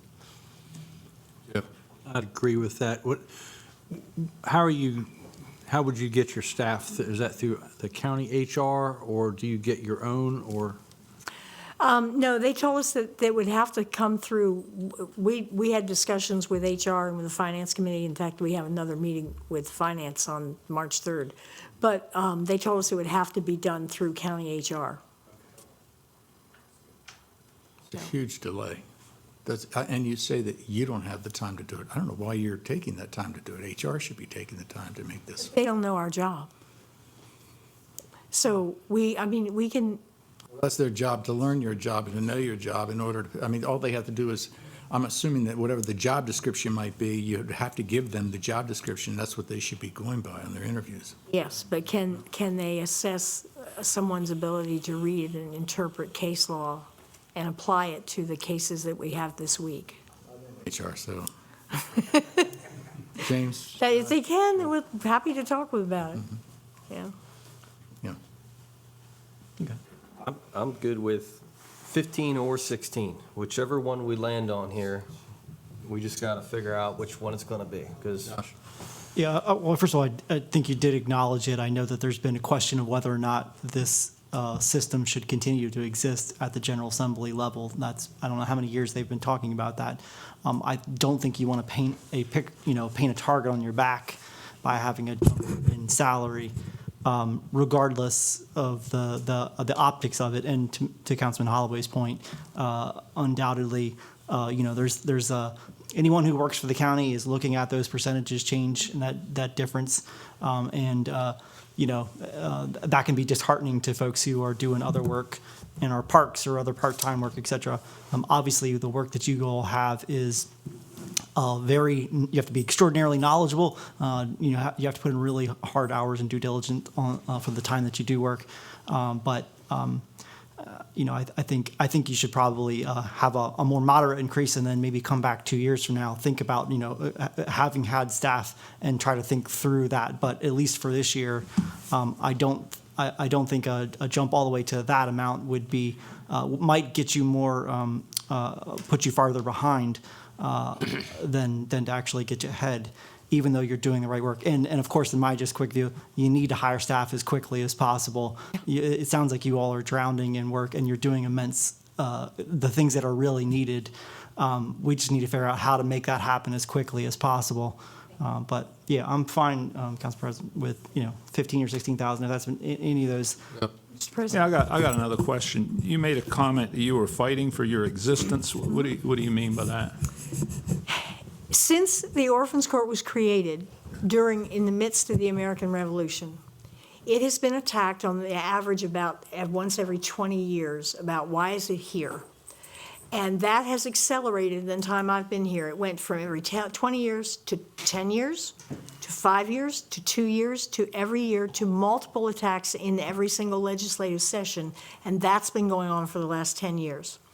The reason is not, and while I appreciate Mr. Hastings' concern about a target on our backs, that's not going to hurt us. The reason it's under control, under attack by people who want to control it, is because they don't understand how it works. And there are certain individuals, the same individuals who were behind referendum question 5 in the last election that did away with the Howard County Orphans Court, who stated at the time that they thought all of the Orphans Court should be abolished. And they have been working hard at that for a number of years now. The thing about the Orphans Court is that they have some figment of an idea of what we do and why we do it and how we do it. And one of the moving parties in this effort should know better, and quite frankly, that person has a private agenda. I've been involved with this at the state level very deeply. I've been creating testimony and delivering testimony to both of the judicial committees in the legislature for the last 10 years. We have had to defend the Orphans Court almost without stop. And the reason, I can't speak to the reason. I have suppositions, but I do know that there are private agendas at work. But we are easy pickings for people with private agendas because nobody knows what we do or how it works or why it matters. And you know why? It's a bad name, too. It shouldn't be the Orphans Court. Well, that's also part of the difficulty. But let me tell you why nobody knows. They go in to vote for us every 4 years. They look at the bottom of the ballot, and they go, oh, dang, I meant to look that up. We have been doing our work since 1777. And the reason nobody knows what we do is because we do it right. Doing your job well doesn't make press. And that is exactly why you don't know. My concern with that is if you keep raising your salary, that's going to just make those people that don't want you there more apt to want to get rid of you. No, But I think, if I could interrupt, if you don't mind, Go we do have a consensus. We do have a consensus, I'm going to say on 16. I'm not going to argue 15. I just think we have a consensus on 16, and I think we can leave it at that. That was the reason that you were here today. You've expressed your position eloquently, and we appreciate that. I would suggest the same thing that Josh said. In 2 years, come back, but get a staff member in place. We cannot come back to you in 2 years. What is your next? We can only come and ask you for a raise for the next term. So we can come every 4 years with the understanding that we may not be there to collect it. Yeah. Because I think what you have to do is you have to get staff, and that's going to be paramount. And hopefully that will take the workload off of you. Okay. All right. Thank you. All right. Thank you all for hearing us, and I very want much. to sometime address those attacks a little further. because they're things I think you ought to know. Understood. I've had that conversation with you. Oh, it's Understand. exponentially worse this year. Thank you. Make it Thank clear, you all very much. Make it clear, Mr. Cannon, I'm not part of that consensus on the 16th. We thank you all very much. Yep, Appreciate thank you your very time, much. Thank and you. everybody be safe going home. Drive safe, guys. Thank you.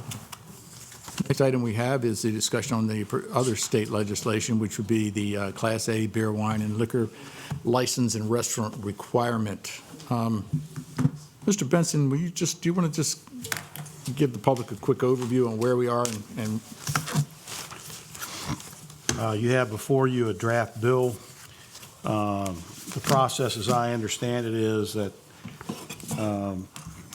Delegate Adams requested a bill from bill drafting. The initial bill had some issues. It was resubmitted to bill drafting to address and correct the issues. Unfortunately, bill drafting has not completed that work for today's meeting. The bill has to be submitted by February 12th, so there is not time for you to address this in whatever fashion you're going to address it before the next meeting. So it has to be done tonight if you're going to do it. The draft bill that is before you,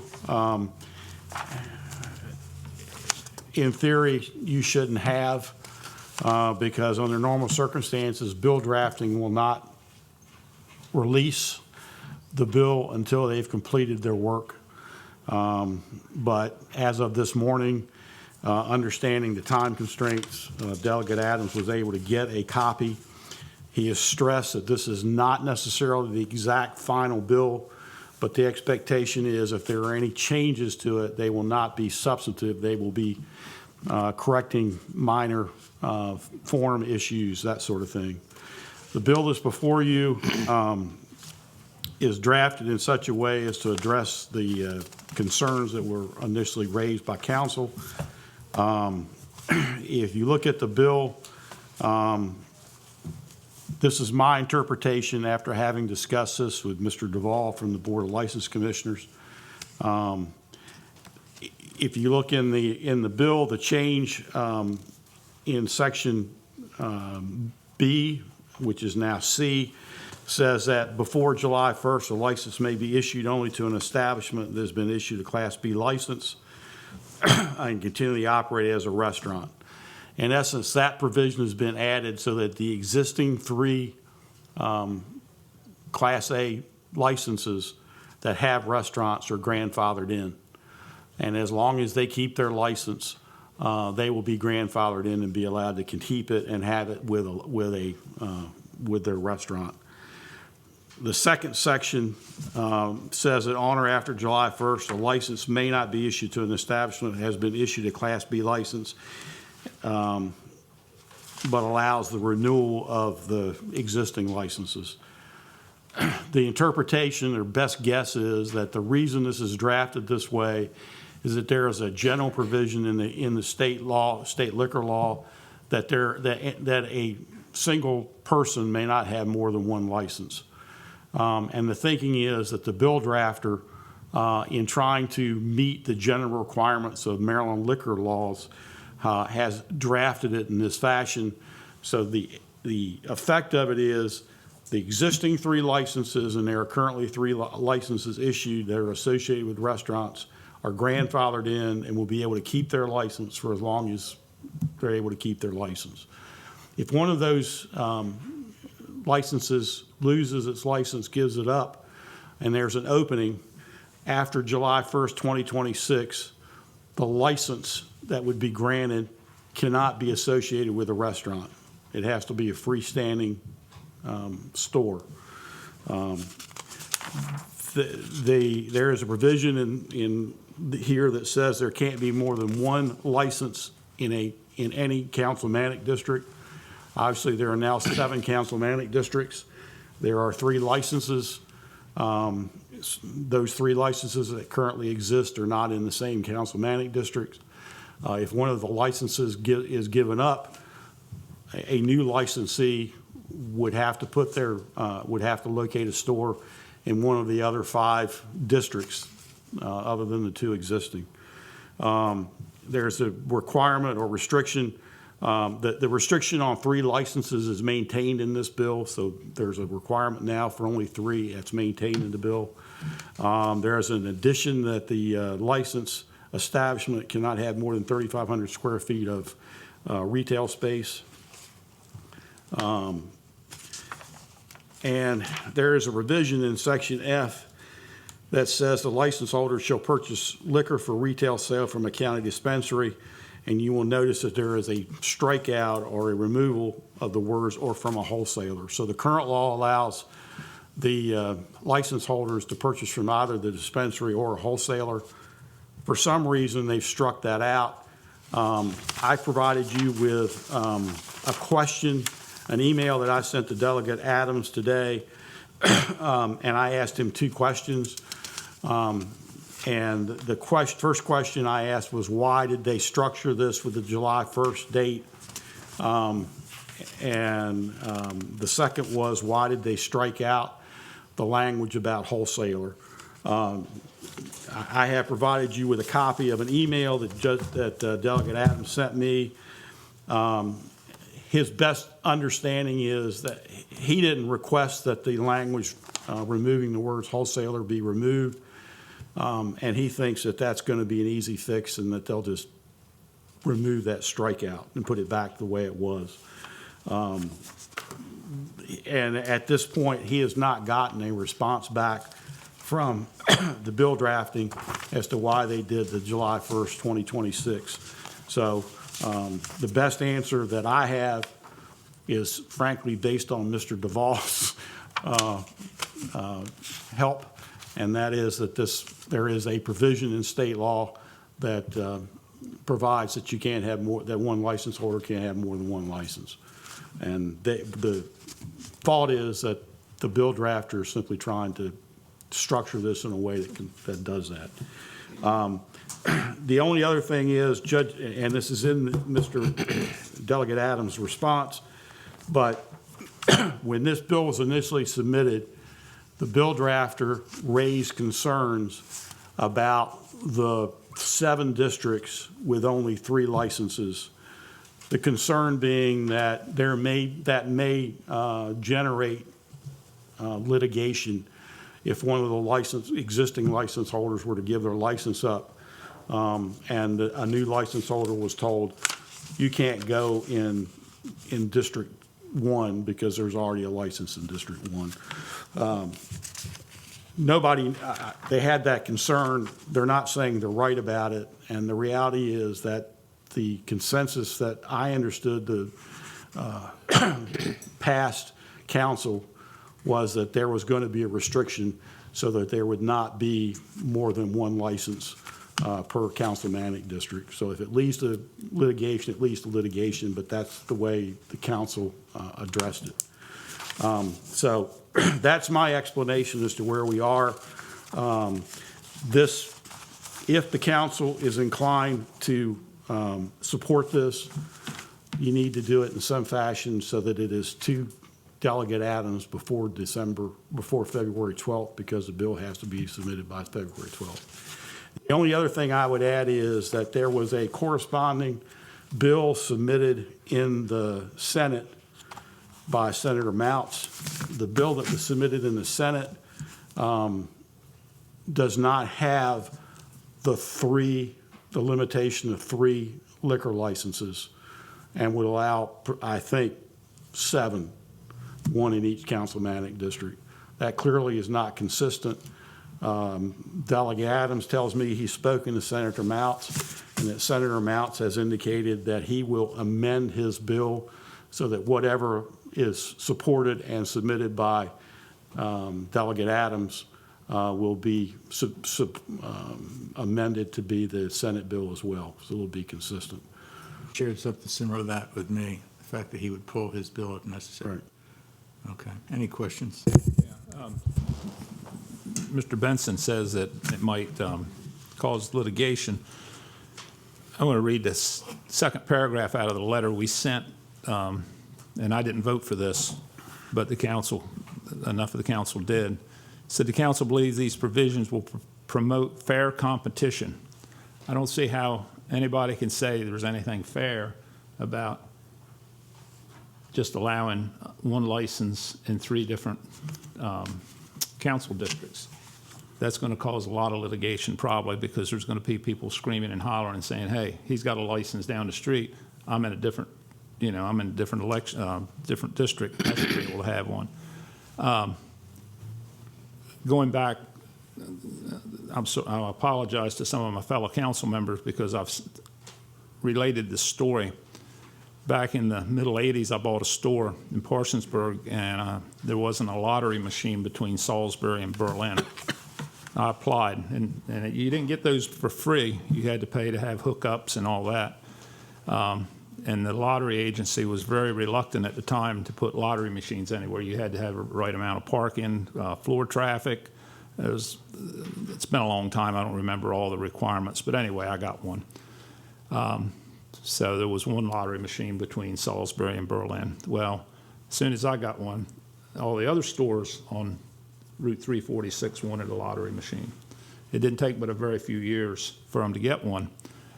So just about every store on that road now has a lottery machine. And it didn't, it happened within just a few years. So this liquor licensing bill, and I know the council voted, for it, or consensus to send a letter of support.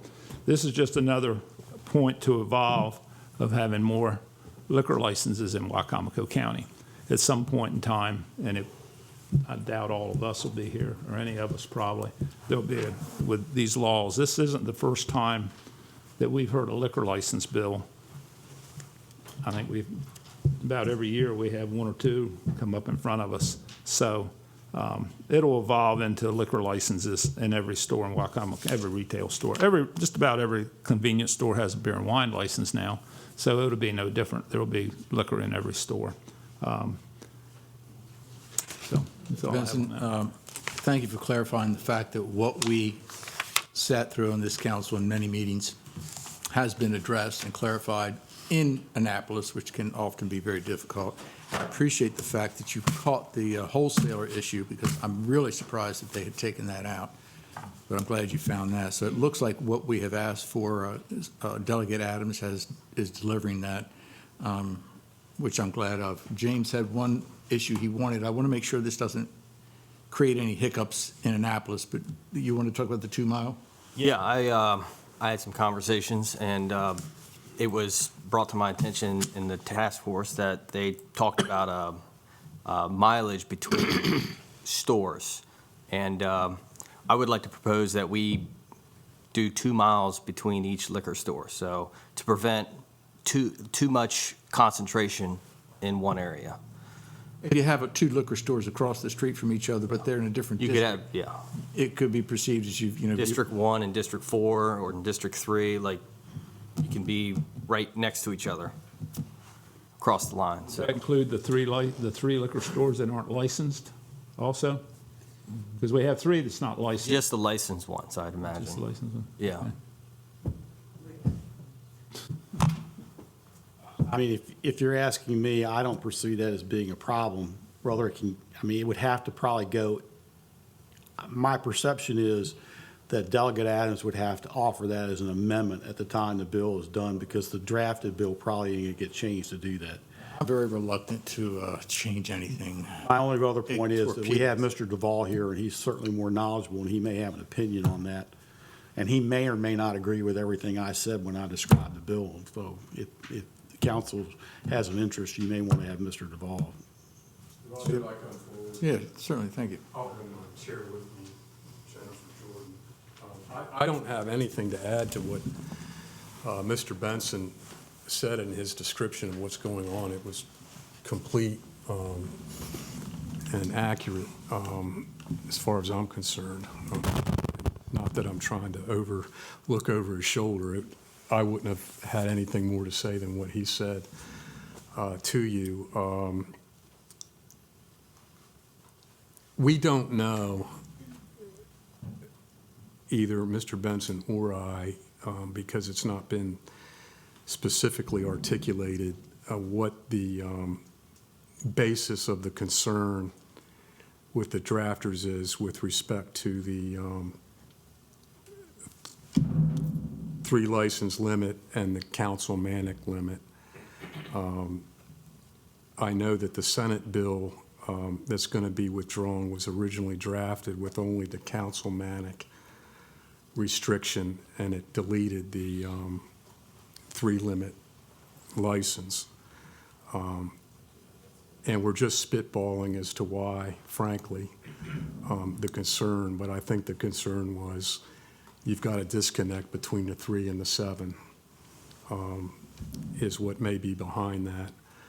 What about the 2 mile? That's what we're really interested in right now. What does the 2 mile do? Does that create a problem or not? Well, Mr. Wynn makes a good point. It would be possible under the way it's currently drafted to have on the line between 2 districts, you could have, it's possible you could have across the street. I don't know the lay of the county enough to opine on that, but you could have them closer than what you expected when you came up with this councilmanic restriction. That could happen. But we also need to point out that the Board of License Commissioners, we have a certain set of regulations that we follow when we're looking at approving any alcohol license in the county. So proximity to others that are already in existence is certainly one of the factors that comes into play when an applicant comes before us during the license hearing. So to your point, I can't speak for the rest of the board, but it is certainly one of the considerations that we look at as far as proximity, market saturation, is there a need, that type of thing. So while it's not written in law, it is something that the board does consider in looking at and determining whether or not a license should be issued. Have you ever turned down a licensee from getting a beer or wine license at say, across the street from another beer and wine store, if they met all the other qualifications? Not while I have been on the board. I don't know what happened prior to my joining. So that probably wouldn't come into play as far as what you're saying. You make a decision. It's a case-by-case decision, Mr. Holloway, so it's a license-by-license decision, so we can't make a broad sweeping determination as to it will never or it will always happen. It is a case-by-case decision. What would happen if somebody that had a beer, well, you use beer and wine now because that's legal at the moment. What would happen if somebody came in and applied for a beer and wine license across the street from another beer and wine license and you turned them down? What could they do? Go to court to try to get it then? Would there be They could appeal. They could appeal the decision based upon the board, an allegation that the board wasn't following the factors. But you got to make a distinction between beer and wine licensees, of which there are many, and the fact that you only have the possibility currently of having 3 of these Class A license. And because of that limit of the 3, the factor of community need is a stronger factor to consider when we're talking about one of these A licenses than if we're talking about a C-store license, for example. I feel confident in that. James, you feel confident in that? Confident in which one? In the fact that the board itself can make that distinction when it's their decision to, when it's time for them to make that decision as far as the placement of the store. Are they stores right next to each other? I don't know. There are factors in the statute that the board has to consider before granting a license that would bear upon 2 Class A's across the street from one another in terms of community need. And the fact, I think the board's very comfortable with the spread of the current licenses that are out there at the moment. One on Nanacoke Road, one on South 13 near the college, and then the other one at the Cactus Taverna up on North 13. They're spread out pretty well from a community distribution accessibility standpoint, which is part of the calculus. We had the liquor store right across the street from the Cactus Taverna, or right up the street. Well, it's a dispensary. Dispensary, yeah, so they're selling the same thing. Yeah. It's run by the county. It's not. doesn't come under. So was, Yeah, was the there way a we- need for that? Well, the way we Cactus look to at that, Mr. Holloway, is we don't grant those dispensary Yeah. licenses. But you said you base it on the need. I mean, could you see that there was a need for another liquor dispensary right up the street from the current one? I think at that point, you start getting into the blurring the lines between what is a county-owned dispensary or a county-owned system and a private-owned business, and giving a private citizen their opportunity to run their private business. Does everybody at this time feel comfortable the way it is as of right now as Mr. Benson presented it? John, I have a question. Yeah, we forgot hear me? Cherie. She's here. Oh, not Cherie. Shaney, go ahead. John, Yes. when you say a community need, a community would be a lot of people, not a business. And I'm against the bill, period.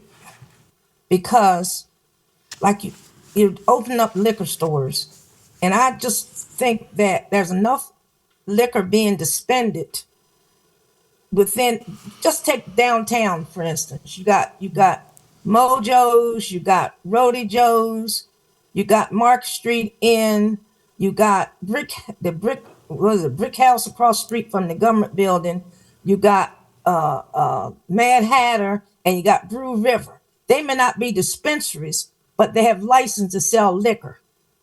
So that's in a mile radius, maybe a mile and a half. So why do we need more dispensaries and not keep it at 3? When you got all these other people selling alcohol, why are we promoting the sale of alcohol? Because people want to make money? And every year, like Joe says, every year, after a while, you'll probably be selling it in the drugstores, like they do in California. You look at Cambridge. Cambridge is a perfect example. They got the liquor bottles in the gas stations, right in the windows where you can see it. And young people are going to have access to that alcohol. Shani. And we're supposed to protect the community, and alcoholism is a health hazard.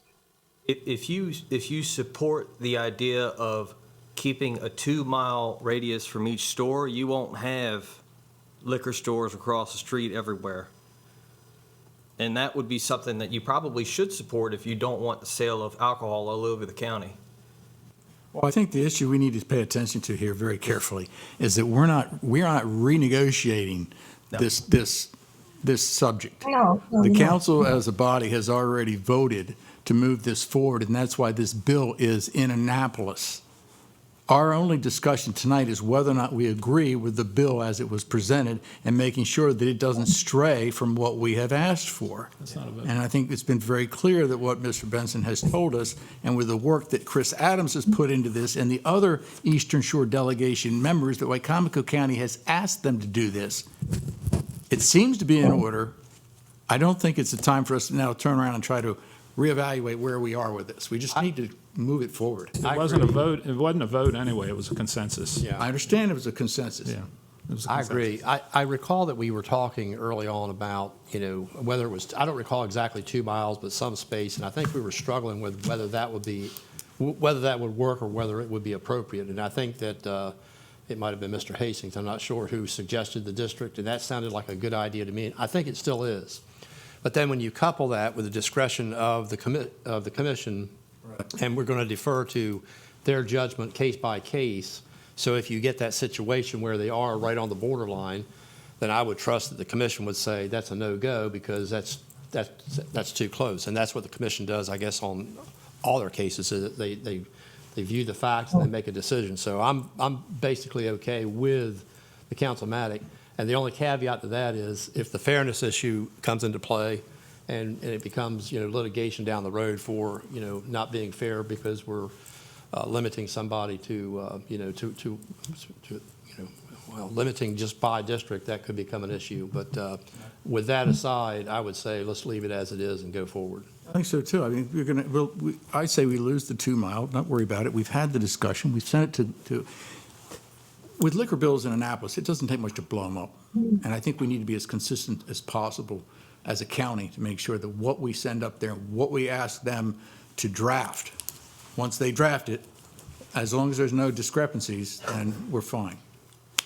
I do have a question. Yes. Not related to exactly that, but I think I heard that the liquor stores cannot be associated with the restaurants, and I thought we were saying that they did not have to be associated with, we were decoupling having the requirement of restaurant, and I wasn't sure if I heard the language properly or not. It sounded like cannot be associated with restaurants. In other words, if somebody wanted a liquor store, wanted the license rather, and they also wanted a license, we're not prohibiting that, are we?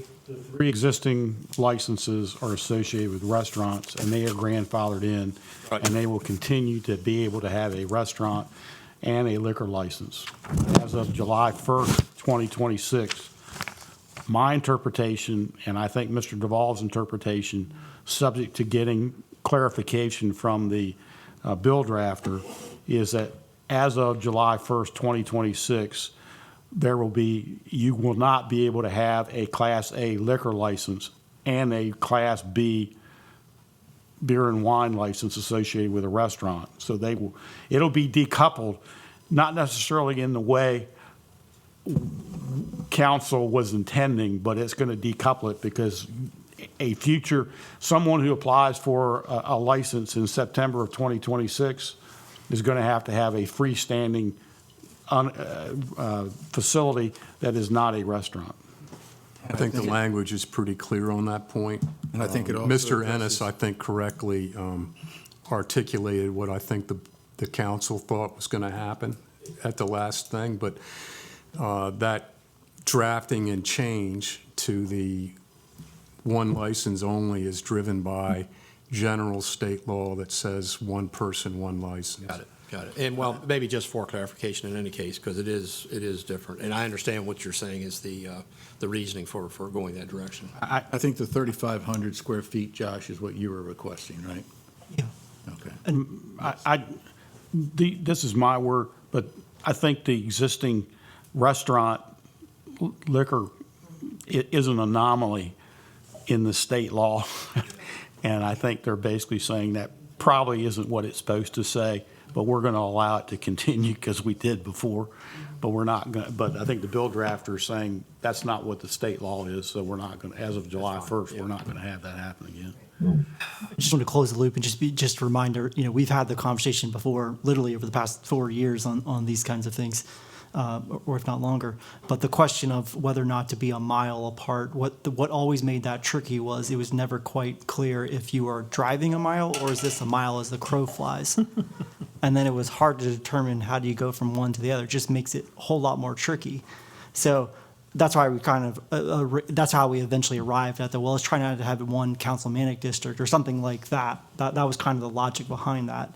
I do say, Mr. President, I think that this achieves what we said we would want to do. I like that it specifically spells out here not more than a total of 3 licenses in the county. So it makes it very clear that we are not adding any more licenses. In fact, there will not be more than 3 licenses, which maintains where we're at. I like that it says specifically, that it lays out the thoughtfulness that we're not going to have a giant warehouse store and that it can't be in a councilmanic district. I don't know how we can do a better version of that. I think the only thing on here that was still of question was just I'm assuming it's a mistake of at the very end, the F, as Mr. Benson has pointed out, as far as the deleting if they were able to buy from a wholesaler. So other than that, it looks like it did what we said we asked them to put together. We requested this. So I think I'm okay with that. Let's go with it. Can I just make? Joe, are you okay with it? No. Dave? I'm good. Jeff? I was originally against this, and I still have a concern about some of this language. I'm going to take it on somebody's word that it's going to be corrected, but I'll go for it. Chair's okay with that. Shaney, I think you said your position was no? Okay, I think her position was no, but I think we do Yeah, have. correct, So, Shaney, I think your position is no, is that correct? correct, Okay, correct. so we have a 5-2 in favor of moving this forward, and please clarify that wholesaler for us if you could, Mr. Benson. Mr. President, Yes. at the risk of belaboring this, I'll make this short. On this question about whether this statute's going to generate litigation because of the councilmanic coupled with the 3 license limitation, we don't have enough, neither Mr. Benson nor I have enough information to give you tonight to make any conclusion, so I'm not asking you to change what you've done. I'm just throwing this out. During the amendment period, we may get something from Annapolis that says the way this is drafted, there's going to be litigation, and at that point, you're going to have to make a decision on whether or not you're going to, I think, excise the councilmanic provision and leave the 3 license limit in place, because I think the way they would present it is you got to pick one or the other. You have to hold your breath and cross your fingers every time you send a liquor bill to Annapolis. We understand that. And of course, the problem with the councilmanic is you're going to open it up for 7 licenses, so. That's not in this bill, so, but we appreciate it. Thank you very much. We appreciate it. Two points. One, if you look at Mr. Delegate Adams' email in the second paragraph, in the second full sentence, on the second issue, which is the wholesale, striking of the word wholesale, he says, "It's my belief that this was a general drafting change free of direction. That should be an easy fix." So that's his thought. And just for the record, I told President Cannon, but Delegate Adams asked if he should come tonight, but they're in session and he's in Annapolis. I took it upon myself to tell him that since I didn't know how long public comments was going to be, if he was driving back from Annapolis, I didn't know how late a night he was going to be having, and I didn't think he was necessarily needed here tonight, so. Thank you, Mr. Benson. Moving on, we have discussion of proposed legislation to amend Chapter 125 of the County Code, critical area resource protection. We have Tracy Taylor here. Glad to have you here.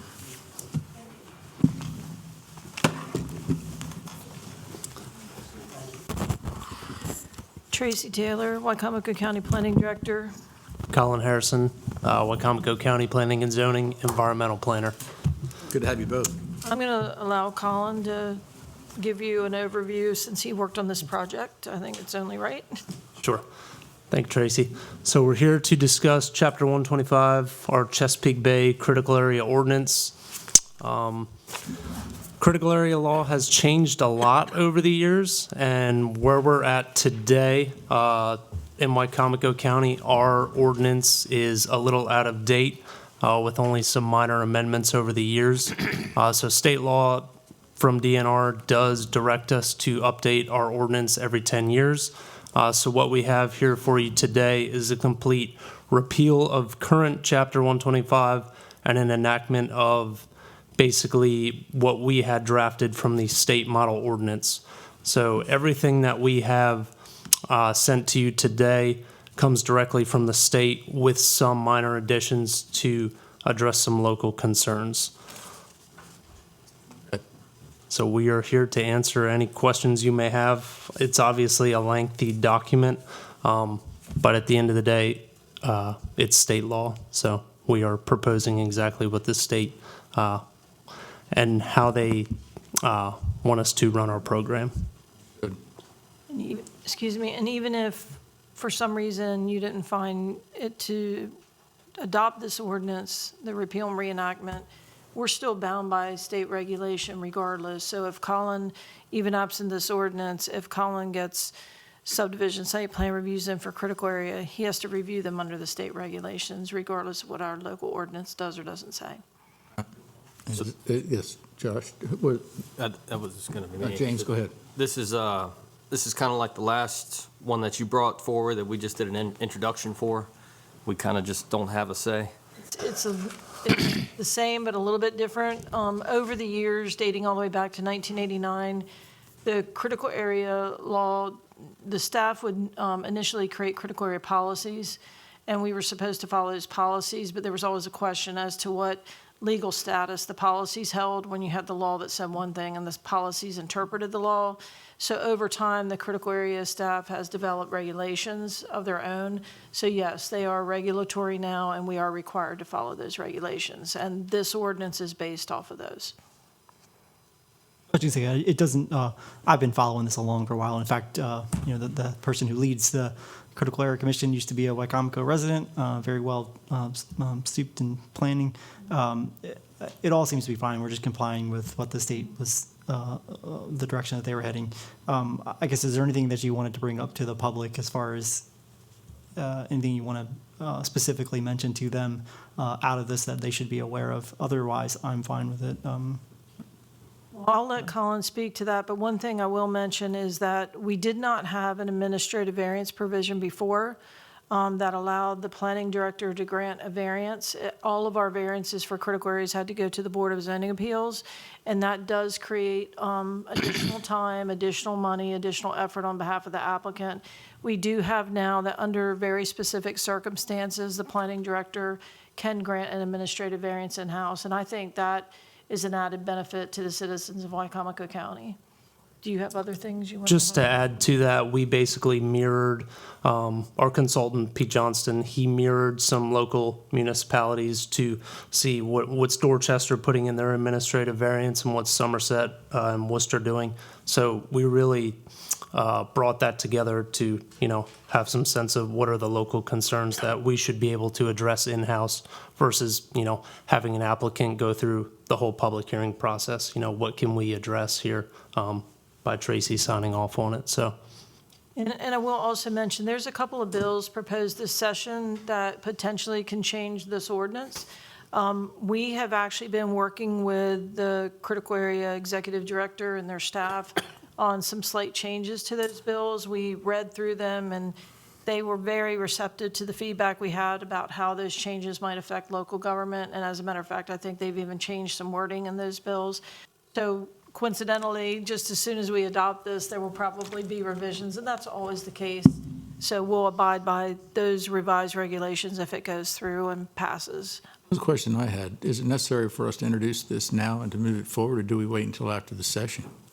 I think that we should introduce it now because we never know what's going to happen in session. And honestly, President Cannon, they're always making revisions to the law. This is going to be a constant sort of thing. Our ordinance will always be slightly out of date with respect to that. We'll follow the regs. But we're under a grant agreement, and we're trying to wrap this project up. They gave us a $25,000 grant to complete this project.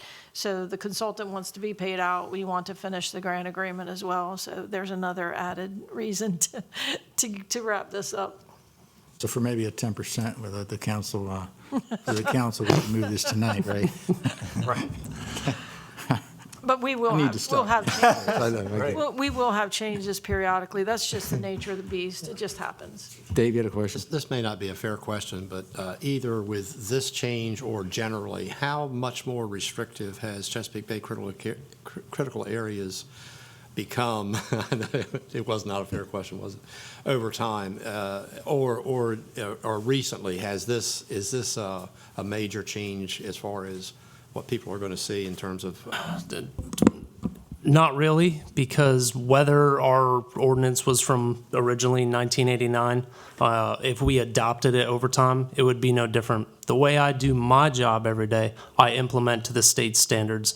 Most days of the week, I can't even look at our ordinance because it's so out of date. So I am always deferring to what the state has in their model for most of my day-to-day work. And so it's really, it's been as gradual as the state has made it because you've been in compliance anyway. We're just getting up to speed with the actual. I don't think you're going to see a huge change in the way in which we implement the ordinance, as Colin mentioned.